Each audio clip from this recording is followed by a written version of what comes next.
ሰላም እንደምን ሰንብታችኋል? እንግዲህ ከረጅም ጊዜ መጠፋፋት በኋላ ግሩሜልዳ ፖድካስት እንደገና ጀምሯል። እንዴት ከርማችኋል? እንዴት ከርመሻል? እኔማ ነበርኩኝ፣ አንቺ ነሽ የጠፋሽው። እንግዲህ ዛሬ የተለያዩ ነገሮችን እናወራለን። የሳምንቱን እንደገና ደግሞ የዚህ ሰሞኑን ነገር ማለት ነው። አዎ ሰሞኑን በጣም አዲስ አነጋጋሪና አስደንጋጭም ሆኗል አይደለ? የኃይሌ ገብረስላሴ ሳይሆን የኃይሊ ጎቢ ገብረስላሴ መሰለኝ አይደለ? የኃይሊ ጎቢ እሳተ ገሞራ ፈንድቶ ይህን ሰሞን ወሬው እሱ ሆኗል። አሁን ለነገሩ ረገበ መሰለኝ። ባለፈው እሁድ ነበር የጀመረው። እንደውም አቧራው ወደ ህንድና ፓኪስታን፣ ቻይና ድረስ ሄዶ የአየር በረራ ሁሉ ለተወሰነ ጊዜ ቆሞ ነበር። በቃው መሰለኝ ጸጥታ። ከረጅም ዓመት በኋላ ነው አደጋግም 12000 ዓመት በኋላ ነው የሚሉት። አንድ የሚባል ነገር አለ። የመሬትና የወታደር ታሪክ ተመሳሳይ ነው። ረጅም ጊዜያቸውን ምድርና ወታደር ያለምንም እንቅስቃሴ በሰላም ጸጥ ያለ ህይወት ይኖሩና የሆነ ቀን ደግሞ አሁን ወታደር የሚወት ይሉ ድንበር ላይ የሆነ ነገር ይጠብቃሉ። ብዙ ጊዜ ምንም ነገር አይኖርም ለሆነ ዓመታት። የሆነ ቀን ግን ሲከሰት ግን ከባድ ጦርነት ነው። መሬትም አሁን ምንም አይኖርም ትቆያለች።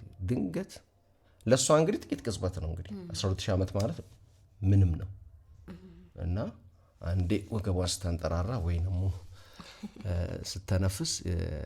ምክንያቱም ወታደሮችም ካይሽ ብዙ ጊዜ ሲያወሩ ምንም ያልተማሩ ወታደር እንኳን ይሁን ወቅቶች ያውቃል። ነሐሴ 6 1982 ከንትን ተነስተን ይላል። ምክንያቱም አብዛኛው ጊዜ ምንም ነገር የለም። ስለዚህ አንድ የተፈጠረችዋን ነገር የሚዘነጋት አይሆን። ያችን ግን አይሮሳትም። የትኛውም ወታደር ሲያወራ ስሚው፣ ጀነራሉ ተራ ወታደሩ ያስታውሳል። እንደዚህ አይነት ነገሮች ሲከሰቱ ተፈጥሯዊ ነገሮች በተለይ እኛ ሀገር አሁን ብዙ እንደዚህ አይነት አደጋዎች የተፈጥሮ አደጋዎች አልተለመዱም። በቃ የዓለም ፍጻሜ መጣ፣ የምድር መጥፊያ መጣ አይነት ስሜት ነው የሚሰማው። እንዴት ነው ነገር ያሰጋራል። የሚገርምሽ ግን በ1780 ምናምን አካባቢም እንደውም የአረብ ጸሐፊዎች የጻፉት አለ። ለረጅም ወራት አቧራና ምናምን ነገር ዘንቧል እና ወደ ደሴ አካባቢ፣ መቀሌ፣ ሰሜን አካባቢ ነው እንደዚህ የዘነበው። ምን እንደሆነ አላወቁትም። ግን ምንድነው ሊሆን የሚችለው እዛ አፋር አካባቢ ያለ እሳተ ገሞራ ፈንድቶ ነው ሊሆን የሚችለው እና በተለያዩ ጊዜዎች አጋጥመዋል። ግን እየቆየ ስለሆነ ከመሬት እድሜ አንፃር ምንም ማለት አይደለም። ለምሳሌ እነ ጃፓን ጋር ብትሄጂ እኛ ስለማንሰማው ነው እንጂ ትልልቅ ሲሆን ነው የምንሰማው። 7 6.5 በሬክተር ስኬል ትልልቅ መሬት መንቀጥቀጦች ሲከሰቱ ነው የምንሰማው እንጂ በየጊዜው 3 እና 2 በየጊዜው ነው። እንደውም እዛ አንድ የምትኖር ልጅ ነበረችና ለቃ የመጣችበት አንደኛው ምክንያት መሬት መንቀጥቀጡ ነው። በየጊዜው ይንቀጠቀጣል። 3 4 ምናምን ኖርማል ነው። ለዚህም ነው ቤቶቻቸው ካይሹ የእንጨት ቤት የወረቀት የምናምን የእንጨት ቤት ምናምን ነው። እንደውም አሁንማ ሲንቀጠቀጥ በአየር ላይ የሚነሳ ቤት ሁሉ እየሰሩ ነው። ሰው እኮ በጣም ለሚፈጠረው ችግር ሁሉ መላማ በጀቱ ነው። እንደውም አንድ ቶይምቢ የሚባል ስለ ዓለም ስልጣኔ የጻፈ ሰውዬ የሚለው ነገር አለ። ስልጣኔ የሚከሰተው ለችግር መፍትሄ ስንሰጥ ቻሌንጅ ኤንድ ሪስፖንስ ነው የሚለው። ቻሌንጅ ኖሮ ለሱ የሆነ ነገር ሪስፖንስ ሰጪ ስልጣኔ ይፈጠራል። ቻሌንጅ ከሌለ ስልጣኔ የለም ነው የሚለውና አብዛኞቹ ግኝቶችም የተገኙበት መንገድ እንደዛ። ለነገሩ አሁን ቻሌንጅ የለበትም የሚባልም ቦታ የለም። አፍሪካ ውስጥ ለምሳሌ ብትሄጂ፣ ለምሳሌ ኮንጎ ምናምን ብትሄጂ የአውሮፓ አይነት አይደለም ቻሌንጅ ያለው። የእባብ መርዝ አለ፣ እባብ አለ፣ ብዙ አይነት እባብ ጫካ ውስጥ ስለሆነ ብዙ አይነት የእባብ መድኃኒት ነው ያላቸው። አሁን ስልጣኔ አይመስልም ግን ነው። ለምሳሌ ኢትዮጵያን ውስጥ ጥሬ ስጋ እንበላለን። ስለዚህ ኮሶ አለ፣ ብዙ አይነት የኮሶ መድኃኒት ነው ያለው። ስንት ያለ ይመስልሻል? የኮሶ አረቄን ጨምሮ ነው። የኮሶ አረቄ ሁሉ አለ መስለስ። በነገራችን ላይ ኮሶ አረቄ ኮሶ የሚያጣ እንትን የሚገል ነው። አላውቅም ለምን ተባለ ታዲያ ይመስለኛል። እስቲ እናጣራለን። ግን የሚገርመው አንድ 20 ምናምን 23 ወይ 21 አይነት የኮሶ መድኃኒት ነው ያለው ኢትዮጵያ ውስጥ። ቅጠሎች ማለት አሁን የምናውቀው ዋናው ኮሶን ብቻ ነው አይደል? ግን 21 ወይ 23 አለ። አስብ ኮሶ እንቆቆ ምናምን ብዙ አይነት ነገር። ምክንያቱም ጥሬ ስጋ መብላቱ አለ። ስለዚህ የትኛውም አሁን ስልጣኔ አይመስልም ይሄ ነገር። ብዙ ጊዜ ስልጣኔ የምንለው የሆነ የሚታይ ነገር አይደለም፣ የሆነ ህንጻ ምናምኑ ግን በቃ ጥሬ ስጋ እንበላለን፣ ኮሶ አለ፣ ለኮሶ መድኃኒት ሌላው ዓለም ምናልባትም ላይኖረው ሁሉ ይችላል፣ ወይ ከባድ በሽታ ሊሆን ይችላል፣ ወይ ምናልባት አንድ ይሆናል ያለው። እኛ ጋር ግን ወደ 23 እና ለተፈጥሮ መልሶ የተፈጥሮን ነገር ማበጀት ከዚህ ጋር በተያያዘ በነገራችን ላይ አሁን ቅድም እያየው የነበረ ሐኪም አበበች እያወራሽ ነበር ስለ እሳተ ገሞራውና እንግዲህ ተንብየን ነበር ነው የምትለው። እንጃ እንግዲህ መስማት ማለት እሳተ ገሞራ እንደሚመጣ ሰምቻለሁ ከዚህ በፊት አስታውሳለሁ። የመሬት መንቀጥቀጡ የተነሳ ሰሞን እንዲህ አይነት ነገር ሊነሳ ይችላል የሚል አይነት ነገር አውርተዋል። ለነገሩ ሊመጣ እንደሚችል እዛ አካባቢ ተከታታይ ነገር ምክንያቱም መሰንጠቅ ጀምሯል። የምስራቅ አፍሪካ አካባቢ ለምሳሌ ዝዋይ አካባቢ መንገዱ ተሰንጥቋል እስከ ጅቡቲ ድረስ በትክክልም መሰንጠቅ ጀምሯል። እና ያ መሰንጠቅ ደግሞ መሬት መንቀጥቀጥ ሲጀመር እኮ አዲስ አይደለም። 2005 ላይ እኮ ፈንድቷል እኮ እዛው አካባቢ እኮ እሳተ ገሞራ ኢትዮጵያ ውስጥ 2005 በፈረንጆች። እና ሊሆን የሚችል ነገር ነው። ለምሳሌ ኢትዮጵያ ውስጥ አሁን ጦርነት ይካሄዳል ብለሽ ብትነብይ በአብዛኛው እኮ ይተሳካልሻል ማለት አፋር አካባቢ እሳተ ገሞራ ሊከሰት ይችላል። 2005ም ፈንድቷል ሲጀመር። ኤርታሌ እኮ አለ እዛ ጋር እኮ ደሞስ አክቲቭ የሆነ ቮልካኖ ማለት ነው። እና እንደዚህ አይነት ትንቢት ይገርመኛል። ሰዎች ደግሞ ምንድነው ትንቢታቸው ሲከሽፍ ማንም ልብ አይለው ሲሳካ ነው። ደግሞ ምንም ነገር ብትነብይ 50% ሊሳካ ይችላል እኮ። የሚቀጥለው ዓመት ለምሳሌ ሰላም እንሆናለን ብትይ ሊሆን ይችላል 50% እድል አለው። ምን ጊዜም ያለ ነገር ነው። መሬት እኮ ማለት ትንጠራራለች፣ እሳተ ገሞራ ይፈነዳል። ምን ጊዜም ያለ ነገር ነው፣ ወደፊትም ይኖራል። እነዚህ ነገሮች በሳይንሳዊ መንገድ ተንትኖ የሚያስረዳ ይሄ ነገር ሊመጣ ይችላል ብሎ ሚል ሰው ስለሌለ ይመጣልም ተብሏል። ሲጀመር ነገራችን ላይ አሁን ነርሳ ዩኒቨርሲቲ ይሄ ጉዳይ የሚመለከተው አለ አይደለ የጂኦሎጂ ምናምን እነሱ ተናግረውታል። ቦታው በጣም አክቲቭ የሆነ ቦታ ነው። 3 የመሬት የላይኛው ክፍል ፕሌቶች የሚንቀሳቀሱበት ቦታ ነው። ሲጀመር መከፈል ጀምሯል። አሁን ሐኪም አበበች እያለች ያለችው ከጥቂት ጊዜ በኋላ እንደውም ጭራሽ የሆነ ፓርቱ እንትን ተብሎ ተቆርሶ ከዛ በኋላ በዛውም የባህር ወደብ ምናምን ነገር እናገኛለን። ሊሆን አይችልም። በትንሽ መጠን ነው የሚንቀሳቀሱ፣ በሚሊሜትር ነው።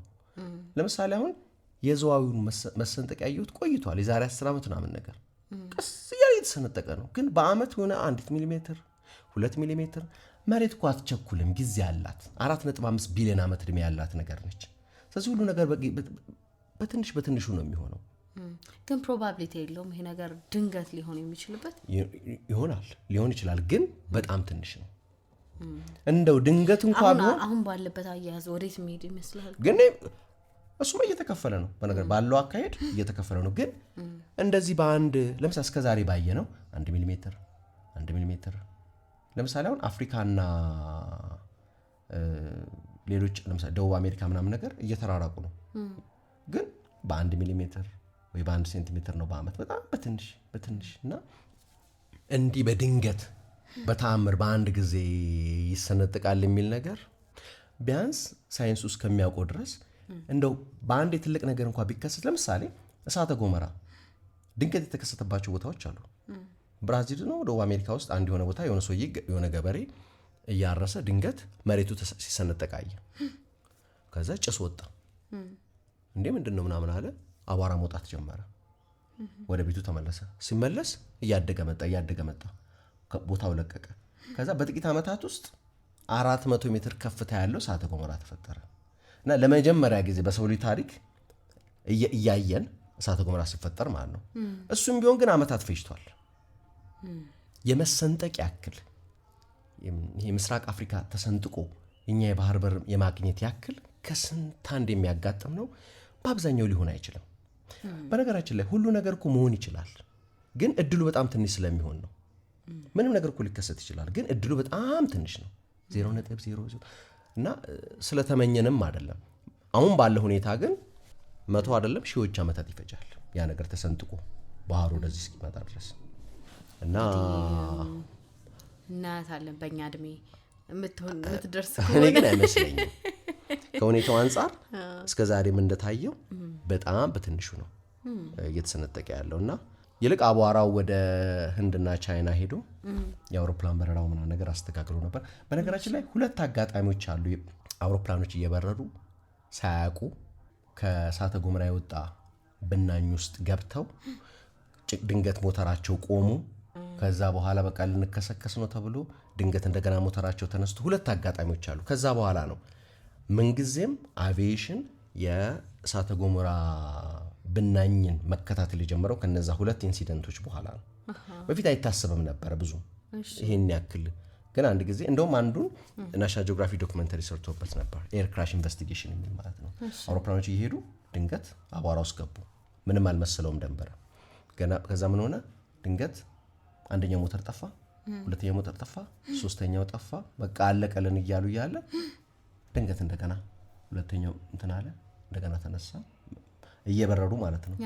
እንደውም ከፍታውን ሁሉ ቀንሶ በቃ ኦልሞስት አለቅን እያሉ እያለ ድንገት ከጭስ ውስጥ ወጡ እና ከዛን ጊዜ ጀምሮ የትኛውም የእሳተ ገሞራ ሲፈነዳ አቪዬሽን በጣም የሚጠነቀቀው። በዛ ሳቢያ የተከሰከሰ አውሮፕላን የለም፣ ግን ሁለት አውሮፕላኖች ችግር ገጥሟቸው ሞተራቸው ቆሙ፣ ከአደጋ ተርፈዋል። እና አሁን በጣም የሚፈራ ጉዳይ ነው። ይሄኛውም ወደዛ ብናኙ ሲያርፍ እንደዚህ አይነት ስጋት ተፈራ ነበር።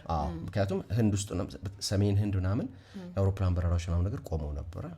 የሚገርመው ግን አሁን እነዚህ ቮልካኖች ኖርማል ቮልካኖ ነው፣ ሱፐር ቮልካኖ የሚሏቸው አሉ። በጣም ትልልቅ ፍንዳታዎች፣ በጣም ፀሐይን ምናምን የሚከልሉ።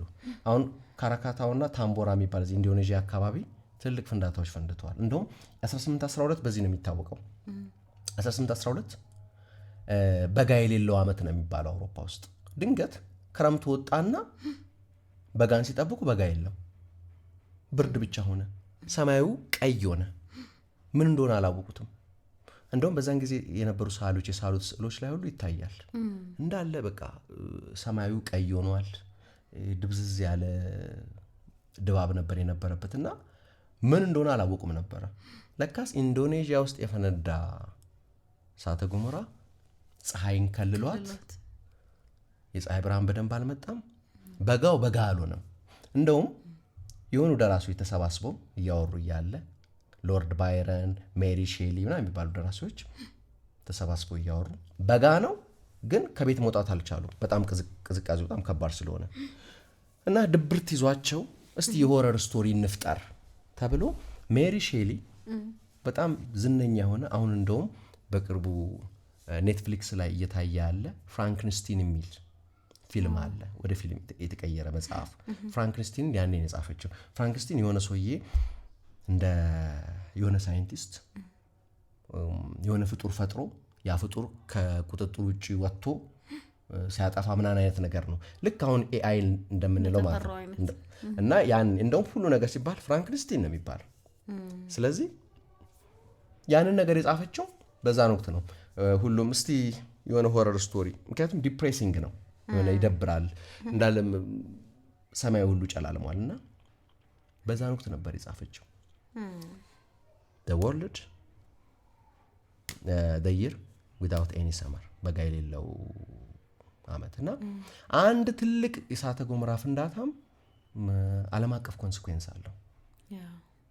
የሚገርመው ሌላ እንዳለ በጣም የሚገርም ኬዝ፣ እንደውም አንድ ቀን በዶኩመንተሪ ሰራዋለሁ ብዬ አስባለሁ። በዓለም ላይ በጣም በሚገርም ሁኔታ ለ2 ዓመት ያክል ፀሐይ ለ6 ሰዓት ብቻ የምትወጣበት ጊዜ ነበር፣ በመላው ዓለም ማለት ነው። ኦልሞስት በቃ ፀሐይ ደግማ አትወጣም እስኪባል ድረስ ማለት ነው። አስበሽዋል? 2 ዓመት ሙሉ ፀሐይ 6 ሰዓት ብቻ ነበር የምትወጣው። ማንም ሊገባው አልቻለም። ቻይናዎቹ ጽፈውታል፣ የሮም ጸሐፊዎችም ጽፈውታል። ዓለምን ያካለለ ፀሐይ ለ6 ሰዓት ብቻ ወጥታ ተመልሳ የምትገባበት፣ እሱም 6 ሰዓቱ በደንብ አለ የምታበራው። ጭል ጭል እያለ ትወጣለች፣ ትጠፋለች። በኋላ ነው የታወቀው። በኋላ እሳተ ገሞራ መሆኑ ታወቀ። እሳተ ገሞራውም ተገኘ። የእሳተ ገሞራው ብናይን ተገኘ። በጣም በሚገርም ሁኔታ እያንዳንዱ እሳተ ገሞራ ልክ የእጅ አሻራ ይመስል አቧራው አንድ አይነት አይደለም። በጣም የሚገርመው ለምሳሌ አሁኑን አቧራ ወስደሽ ብትሰጫቸው ያዩትና አዲስ እንደሆነ ያውቁታል። ልክ የእጅ አሻራ አይነት ማለት ነው። ምንድነው የሆነው? ታሪኩ ብዙ ነው፣ በጣም ረጅም ነው። ግን በጣም የሚገርመው ለዚህ ለእሳተ ገሞራ እጅ አሻራ የሚያጣራው ሰውዬ ከተለያዩ ቦታዎች የእሳተ ገሞራ ብናኝ ይልኩለታል። ሲያይ ኦኬ ለምሳሌ አንድ ተላከለት ከሳውዲ አረቢያ ኦኬ አየ። የሆነ ሰውዬ ከቻይና ላከለት አየ። አንድ አይነት ነው። እንዴት ይሆናል? ሳውዲ አረቢያና ቻይና ድረስ እንዴት አንድ እሳተ ገሞራ ሊፈነዳ ይችላል? ሌላ አይስላንድ አካባቢ አሁንም አንድ አይነት ሊሆን የማይችል ማለት ነው። የሆነ እሳተ ገሞራ ፈንድቶ ይሄን ያክል አቧራው ሊሄድ አይችልም። ይሄን ያህል በኋላ ተገኘ እሳተ ገሞራ የፈነዳበት ቦታ በጣም ትልቅ ከመሆኑ የተነሳ እጅግ ትልቅ ሐይቅ ነው። በዓለም ኦልሞስት አንደኛው የሚባለው ሐይቅ ነው። ለካስ ያ እሳተ ገሞራ ፈንድቶ ነው አቧራው ከአፍሪካ እስከ ቻይና ድረስ ሄዷል። እኩል ማለት ነው። መላው ዓለም ያዳረሰ ነው። ለ2 ዓመት ከሰማይ አልወረደም። በቀን ለ6 ሰዓት ብቻ ነበር ፀሐይ የምትበራው። እንደውም ብዙዎች በቃ ፀሐይ መቼ ማትወጣ ሙሉ ብለው ተፈርቶ ሁሉ ነበር። በትክክልም ትንሽ እሳተ ገሞራዎች አካባቢያዊ ለውጥ ያመጣሉ። ግን ተለቅ ካለ ግን ለስልጣኔ ሁሉ ያስፈራል። አሁን ያ ነገር በዚህ ዘመን ቢከሰት ቀላል አይደለም። ስልጣኔን ያንገዳግደዋል ወይም ደግሞ ይሰብረው ይችላል። ሱፐር ቮልካኖ አይነት ግዙፍ እሳተ ገሞራ ከፈነዳ። ለማንኛውም እኛ አሁን አረፍ ብላለች። ከሰሞኑ ነገሮች ውስጥ ነው ያነሳ ነው። ሌላው ሰሞኑን መነጋገሪያ ከነበረው ነገር አንዱ የኖቤል ፕራይዝ አሸናፊዎች መታወቅ ነው አይደል? እና ቆየ ወደ ሽልማቱ እየደረስን ነው። ክብረ በዓል ይኖረዋል ሽልማቱ። እንግዲህ በ6 ዘርፍ ነው ኖቤል ሽልማት ያለው። ፊዚክስ፣ ኬሚስትሪ፣ ሕክምና፣ ስነ ጽሁፍ፣ ሰላም እና ኢኮኖሚክስ በኋላ ላይ ተጨምራለች ኢኮኖሚክስ። እና ያሁን ይደምቃል። ኖርዌይ እና ስዊድን አካባቢ። ኖርዌይ ያው የሰላም ሽልማቱ ብቻ ነው። ስዊድን ሌሎቹ ሽልማቶች። የኖርዌይ የስዊድን አካል ስለነበረች ነው ኖርዌይ በኋላ ስለተለያዩ ያችኛው አንድ ሽልማት ተሰጥቷታል ኖርዌይ። አሁን ሽርጉዱ ይበዛል። የ2025ቶቹ ታውቀዋል። ከዛ ይልቅ ኢግ ኖቤል ፕራይዝ የሚባል አለ። እሺ ስለሱ እንደውም እናወራ መስለኝ። ብዙ ጊዜ እኛ ሀገር አይታወቅም ኢግ ኖቤል ፕራይዝ። ኖቤል ፕራይዝ ላይ የሚያሾፍ ማለት ማሾፍ አይደለም ግን ትንሽ ምጸት ነገር ነው። ኢግ ኖቤል ፕራይዝ በየአመቱ የሚለው ምንድን ነው? በየአመቱ በዓለማችን ከሚሰሩ ምርምሮች ሲሰሟቸው የሚያስቁ ከሳቁ በኋላ ግን እንደገና እንዴ ግን እኮ ይሄ ነገር እውነትም ሊሆን ይችላል ለሚሉ ሪሰርቾች የሚሰጥ ሽልማት ነው። ቀላል የሚመስሉ ነገሮች ናቸው። አስቂኝ። ለምሳሌ አንድ የሆነ ሰውዬ ፔፐር ጻፈ ግብርና ላይ፣ የምር ፔፐር ማለት ነው። 990 ምናምን ገጽ ያለው ፔፐር ነው የጻፈው እና ለዚህ ኢግ ኖቤል ፕራይዝ ታጨ። በምን አጩት? በስነ ጽሁፍ። ምንድነው 990 ምናምን ገጽ ፔፐር? እንደዚህ አይነት ይሄ አስቂኝ ለሆኑ ነገሮች እና በየአመቱ አሜሪካ ውስጥ ያለ አንድ ትልቅ ዩኒቨርሲቲ ውስጥ ነው ሽልማቱ የሚሰጠው። ራስሽን ማጨት አትችይም እንደዛኛው። ግን እንደዚህ በጣም የተከበሩ ፕሮፌሰሮች፣ ዶክተሮች እንደዚህ አይነት ምጻት ያላቸው አይመስልም ነበር።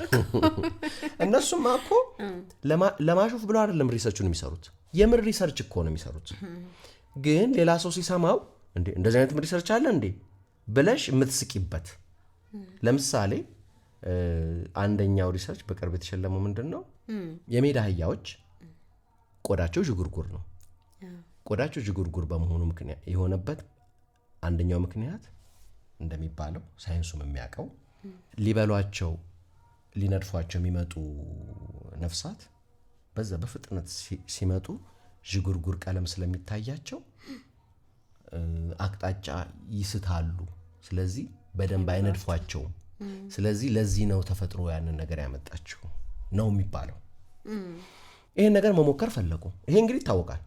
የሜዳ አህያ ዥጉርጉርነት ነፍሳቶች እንዳይነድፏቸው እንዳይበሏቸው እንደታደጋቸው ይታወቃል። ስለዚህ አንድ ሰው ምን አረገ? ቆይ ለምን ከብቶችን ላምና በሬዎችን ቀለም ብንቀባቸው ይሄን የሚነድፏቸው ይቀንስ ሲሆን ብሎ ቀለም ቀባቸው እና ቀነሰ። በትክክልም ይሄን ሪሰርች አሁን ስትሰሚ እንደዚህ አይነት ሪሰርች አለ እንደ ብለህ ልትስቂ ትችያለሽ። ከሳክሽ በኋላ ግን ስታስብ ትክክል ሊሆን ይችላል። የምር ሪሰርች ነው፣ ግን ሌላ ሰው ሲሰማው ይስቅና ግን ስታየው ትክክል ነው። ለእንደዚህ አይነት ሪሰርቾች ነው የሚሸለሙት እና ሽልማቱን የሚሰጡት ኖቤል ፕራይዝ ዊነሮች ናቸው። የዋናው ኖቤል ፕራይዝ አሸናፊዎች ናቸው ሰጪዎቹ። ግን ትጣጫለሽ። ስትታጪ ራስሽ ነሽ እዛ ቦታ የሽልማቱ ቦታ የምትመጪው። በየአመቱ በጣም ብዙ ሺህ ሰው ነው የሚታጨው ለዚህ ለኢግ ኖቤል ፕራይዝ። በጣም ነው የሚዘግበው። በአሁኑ ኢግ ኖቤል ፕራይዝ እንትና አሸነፈ ለእንትን ምናምን ነገር እና ምንድነው ሲሰሙት ሳቅ እንድንል አድርገው ከሳቅን በኋላ ግን እንዴ ብለን እንድናስብ ላደረጉን ምርምሮች ነው የሚለው። ያው የአስቀያሚነት ውድድር ነው ይካሄድ የለ ብዙ ቦታዎች አስቀያሚነት ውድድር፣ የደባሪ ፊልም ውድድር ይካሄዳል እኮ። ስለዚህ ግልባጩ እንደማለት ነው። ኖቤል ፕራይዝ ዋናው ደግሞ ይሄኛው ያው የብዙ ሰው ህልም እስካሁን ድረስ ብዙ አንድ ዓመት ያህል ተሻግሮ ተከባሪ እንደሆነ ይቀጥላል። 125 ዓመታት ምናምን ነገር ሆኖታል። ያው እንግዲህ አጀማመሩ ታውቂዋለሽ። አልፍሬድ ኖቤል የሆነ ቀን ጋዜጣ ሲያነብ ያ የሞት ነጋዴው በፈጠራው በርካታ ሰዎች ለመሞት ሰበብ የሆኑበት አልፍሬድ ኖቤል ትናንትና አረፈ የሚል ነገር ያነባል። እሱ አልነበረም የሞተው፣ እሱ አልነበረም ወንድሙ ነበር የሞተው። እና እሱ የሞተ መስሏቸው እንግዲህ አልፍሬድ ኖቤል የሚታወቀው ዳይናማይትን በመፍጠር ነው። በዳይናማይት ፈጠራው በጣም ብዙ ብር አግኝቷል። ስለዚህ አንድ ቀን ጋዜጣ ሲያነብ ጋዜጦች የወንድሙን ሞት በስተት እሱ የሞተ መስሏቸው የሞት ነጋዴው አረፈ በዳይናማይት። ምክንያቱም ዳይናማይት የተሰራው እሱ ያሰበው መንገድ ሲሰራ ተራራ ለማፍረሻ ነው። ግን የሰው ልጅ ተራራ ለማፍረሻ ብቻ ይጠቀመዋል? ሰው ለማፍረሻ ሙሉ ኒኩለርም እንደዛ ነበር። ኒኩለር እንኳን መጀመሪያ ሲመጣም ሁሉም የሚያስበው ቦምብ ለመስሪያ ነው። በጣም ይገርማል። ሁሉም የሚያስበው በጣም ይገርማል። ሁሉም አተም መሰበር ጀመረ ሲባል እንዴ ይሄ ነገርማ ለቦምብ ነው የተባለው። መጀመሪያ እንደውም ለቦምብ ነው ያስቡት። እና አልፍሬድ ኖቤል ለዛ ነበር የሰራው። ግን ለጦርነት በደንብ ዋለ። ብዙ ሰው ሞተ እና አልተሰማውም ነበር ብዙም። ግን እቺን የጋዜጣ ጽሑፍ ሲያይ በቃ ወደፊት የምታወሰው ለዚህ ነው ብሎ የሞት ነጋዴው በሚል ነው ዓለም የሚያስታውሰኝ። እና የሀብቱን የተወሰነ ፐርሰንት ብዙ ፐርሰንት መሰለኝ ለፊዚክስ፣ ለኬሚስትሪ፣ ሕክምና፣ በሰላም በእነዚህ ነገሮች ከፍተኛ አስተዋጽኦ ለሰው ልጅ ላበረከቱ ሰዎች ይሸልሙልኝ አለ። ለሂሳብ ለምን እንዳላደረገ በጣም አከራካሪ ነው። ሂሳብን ለምን እንዳላስገባው አይታወቅም። ሰዎች የሚታጩባቸው የሚሸለሙባቸው መስፈርቶች ደግሞ አነጋጋሪ ናቸው አይደለ? በነዛ ምክንያትም የተሸለሙ ያልተሸለሙ ሰዎች አሉ፣ ሲገባቸው ያልወሰዱ በጣም ብዙ እምቢ ያለ አለ። ሁለት ሰዎች አሉ አሁን እምቢ ያሉ አይደል? አንደኛው ዣን ፖል ሳርተር ነው። ሁለተኛው ሉ ዱክ ሶ ነው የሚባል የቪየትናም የውጭ ጉዳይ ሚኒስትር። የእንትና ነው የሳርተር የሆነን ሽልማት መቀበል የዛ ነገር አካል መሆን ያደርገኛል ነው። ምክንያቱም ነው እኮ የሆነ ሰው ሲሸልምሽ እሺ ብለሽ ከተቀበልሽ እሱ ስር ገባሽ ማለት ነው። ሽልማቱን ከተቀበልሽ እንደውም የሚለው ነገር አለ አይደል? ስፈርም ዣን ፖል ሳርተር ብዬ ሳይሆን የምፈርመው ዣን ፖል ሳርተር ብዬ ስልና የኖቤል ተሸላሚ ዣን ፖል ሳርተር ማለት አንድ አይደለም። የምንም ድርጅት አካል መሆን አልፈልግም ነው። የሆነ ሰው ሲሸልምሽ እሺ ካልሽ የዛ ድርጅት አካል ሆንሽ ማለት ነው እኮ። አሁን ለምሳሌ በቀላሉ በአሁኑ ወቅት ምን እየተካሄደ ነው? የቲክቶክ ሽልማት እየተካሄደ ነው አይደለ? ሁለት ሰዎች ናቸው ፉክክር ላይ ያሉት አይደለ? እና አሁን ማን ነው አዶና የሚባለው ለፌደራል ወታደሮች ሁሉ መግለጫ ሰጠ ነገር አይደለ? ወታደሮች ሁሉ ታጀበ። አሁን ብዙ ይናደዳል አይደለ? እንዴት አንድ ቲክቶከር መንግስት ይሄን ነገር ያደርግለታል ምናምን ነገር። ግን ምን እየሆነ ነው? ይሄንን ልጅ በመሸለም ይሄንን ልጅ ከፍ በማድረግ ምን እየተደረገ ነው? መንግስት ወደ ራሱ እያስገባው ነው ማለት ነው። የሆነ ሰው ሲሸልምሽ እሺ ካልሽው እዛ ውስጥ እየገባሽ ነው። የዛ ነገር አካል ነው የምትሆነው። አዎ። እና የሆነ ሰው ሲቀባሽ እሺ ካልሽ የዛ አካል ነው የምትሆኘው። ሽልማት የሆነች እንትን አለችው፣ ማባቢያ ነው። ያው ወንድ ልጅ ፕሮፖዝ ሲያደርግ ይንበረከክ የለ እና ተንበርክኮ እኮ አነጣጦር ሲተኩስ እኮ ነው። ዝቅ ማለቱ ከፍ ለማለት እኮ ነው አይደለ? ስለዚህ የሆነ ሰውዬም ሲሸልምሽ እሺ ትያለሽ፣ ግን ያንቺንም እውቀት ተቀባይነት ምናምን ነገር ይወስደዋል እና ይሄን ነገር አልፈልግም ነው አልነካክም እንዳትነኩኝ ነው ያለው ሳርትር። ያውም በጣም በሚገርም ሁኔታ በዛ ጊዜ በጣም ገንዘብ ይቸገረው ነበር። ያ ሁሉ እየቸገረው ይቅርብኝ አለ። አልፈልግም፣ ይሄን የልብ አልነካካም፣ አትንኩ ማግኘት ከባድ ነው። ሌላ ብር ያልተቀበለ አለ እንትና በርትራንድ ራስል ብሩን አልተቀበለም። ሽልማቱን ወሰደ፣ ግን ብሩን ተውት። ሲዘጋይበት ነው ወይስ አልፈለገም ነበር? አይ ምክንያቱም የኖቤል ሽልማት ብሩ በጣም በመዘግየቱ ደጋግሞ ይታማል ይነሳል አይደለ? አዎ እስክትሸለሚ ድረስ አንቺ ዝነኛ ትሆኛለሽ፣ በቸገረሽ ጊዜ አይደርስልሽም። እና እሱ ምንድነው በአሁኑ ወቅት ኦልሬዲ አንባቢዎች የራሱ እየከፈሉኝ ነው። ኦስካርም አሸንፏል። እንግዲህ መጽሐፉ ቲያትሮቹ ወደ ፊልምም ተሰርተዋል። እና ያኔ ደግሞ 7000 ፓውንድ ነው። እርግጥ 7000 ፓውንድ ብዙ ነበር፣ ግን ብሩ ምንም አያደርግልኝም። አሁን ኦልሬዲ ሀብታም ሆኛለሁ ምናምን ብሎ ሽልማቱን ወሰደ። ብሩን ግን ተወው የሚላት ነገር አለች አለ ምን ነበር ነበር? ኦኬ በርናርድ ሾው ጆን በርናርድ ሾው ያለው የኖቤል ሽልማት ገንዘብ ከብዙ ልፋት በኋላ ታግሎ ተንቦራርቆ በሰላም ከባህሩ ይወጣ ላለው ዋናተኛ የሚወረወር የህይወት አድን ቀበቶ ላይፍ ቤልት ማለት ነው የሚለውና ስለዚህ ምን ያህል ለብዙዎች አልደረሰላቸው። የአልበርት አንስታይንም እንደዚሁ ነው አይደለ? ብሩን እንዲያውም ከሚስቱ ጋር ካፈል ሙሉ በሙሉ ከሷ ጋር ከተለያዩ በኋላ ለሷ ሊሰጣት ብሎ ከተለያየ እንትን ኖቤል ፕራይዝ እንደሚሸለም እርግጠኛ ነው። ግን ኖቤል ፕራይዝ በጣም ቆይቶ ነው የተሰጠው። የሱ ምንድነው ኮሚቴው የኖቤል ኮሚቴ ተመደበ። እስቲ አንስታይንን ቲዮሪ አጣሩ ተብሎ ኮሚቴው ደግሞ አልገባ አለው። ሪላቲቪቲ ቲዮሪ ማለት ነው። አልገባ አለው።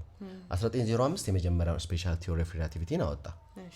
ሌሎችም ግኝቶች 5 ፔፐር ነው ያወጣው 1905።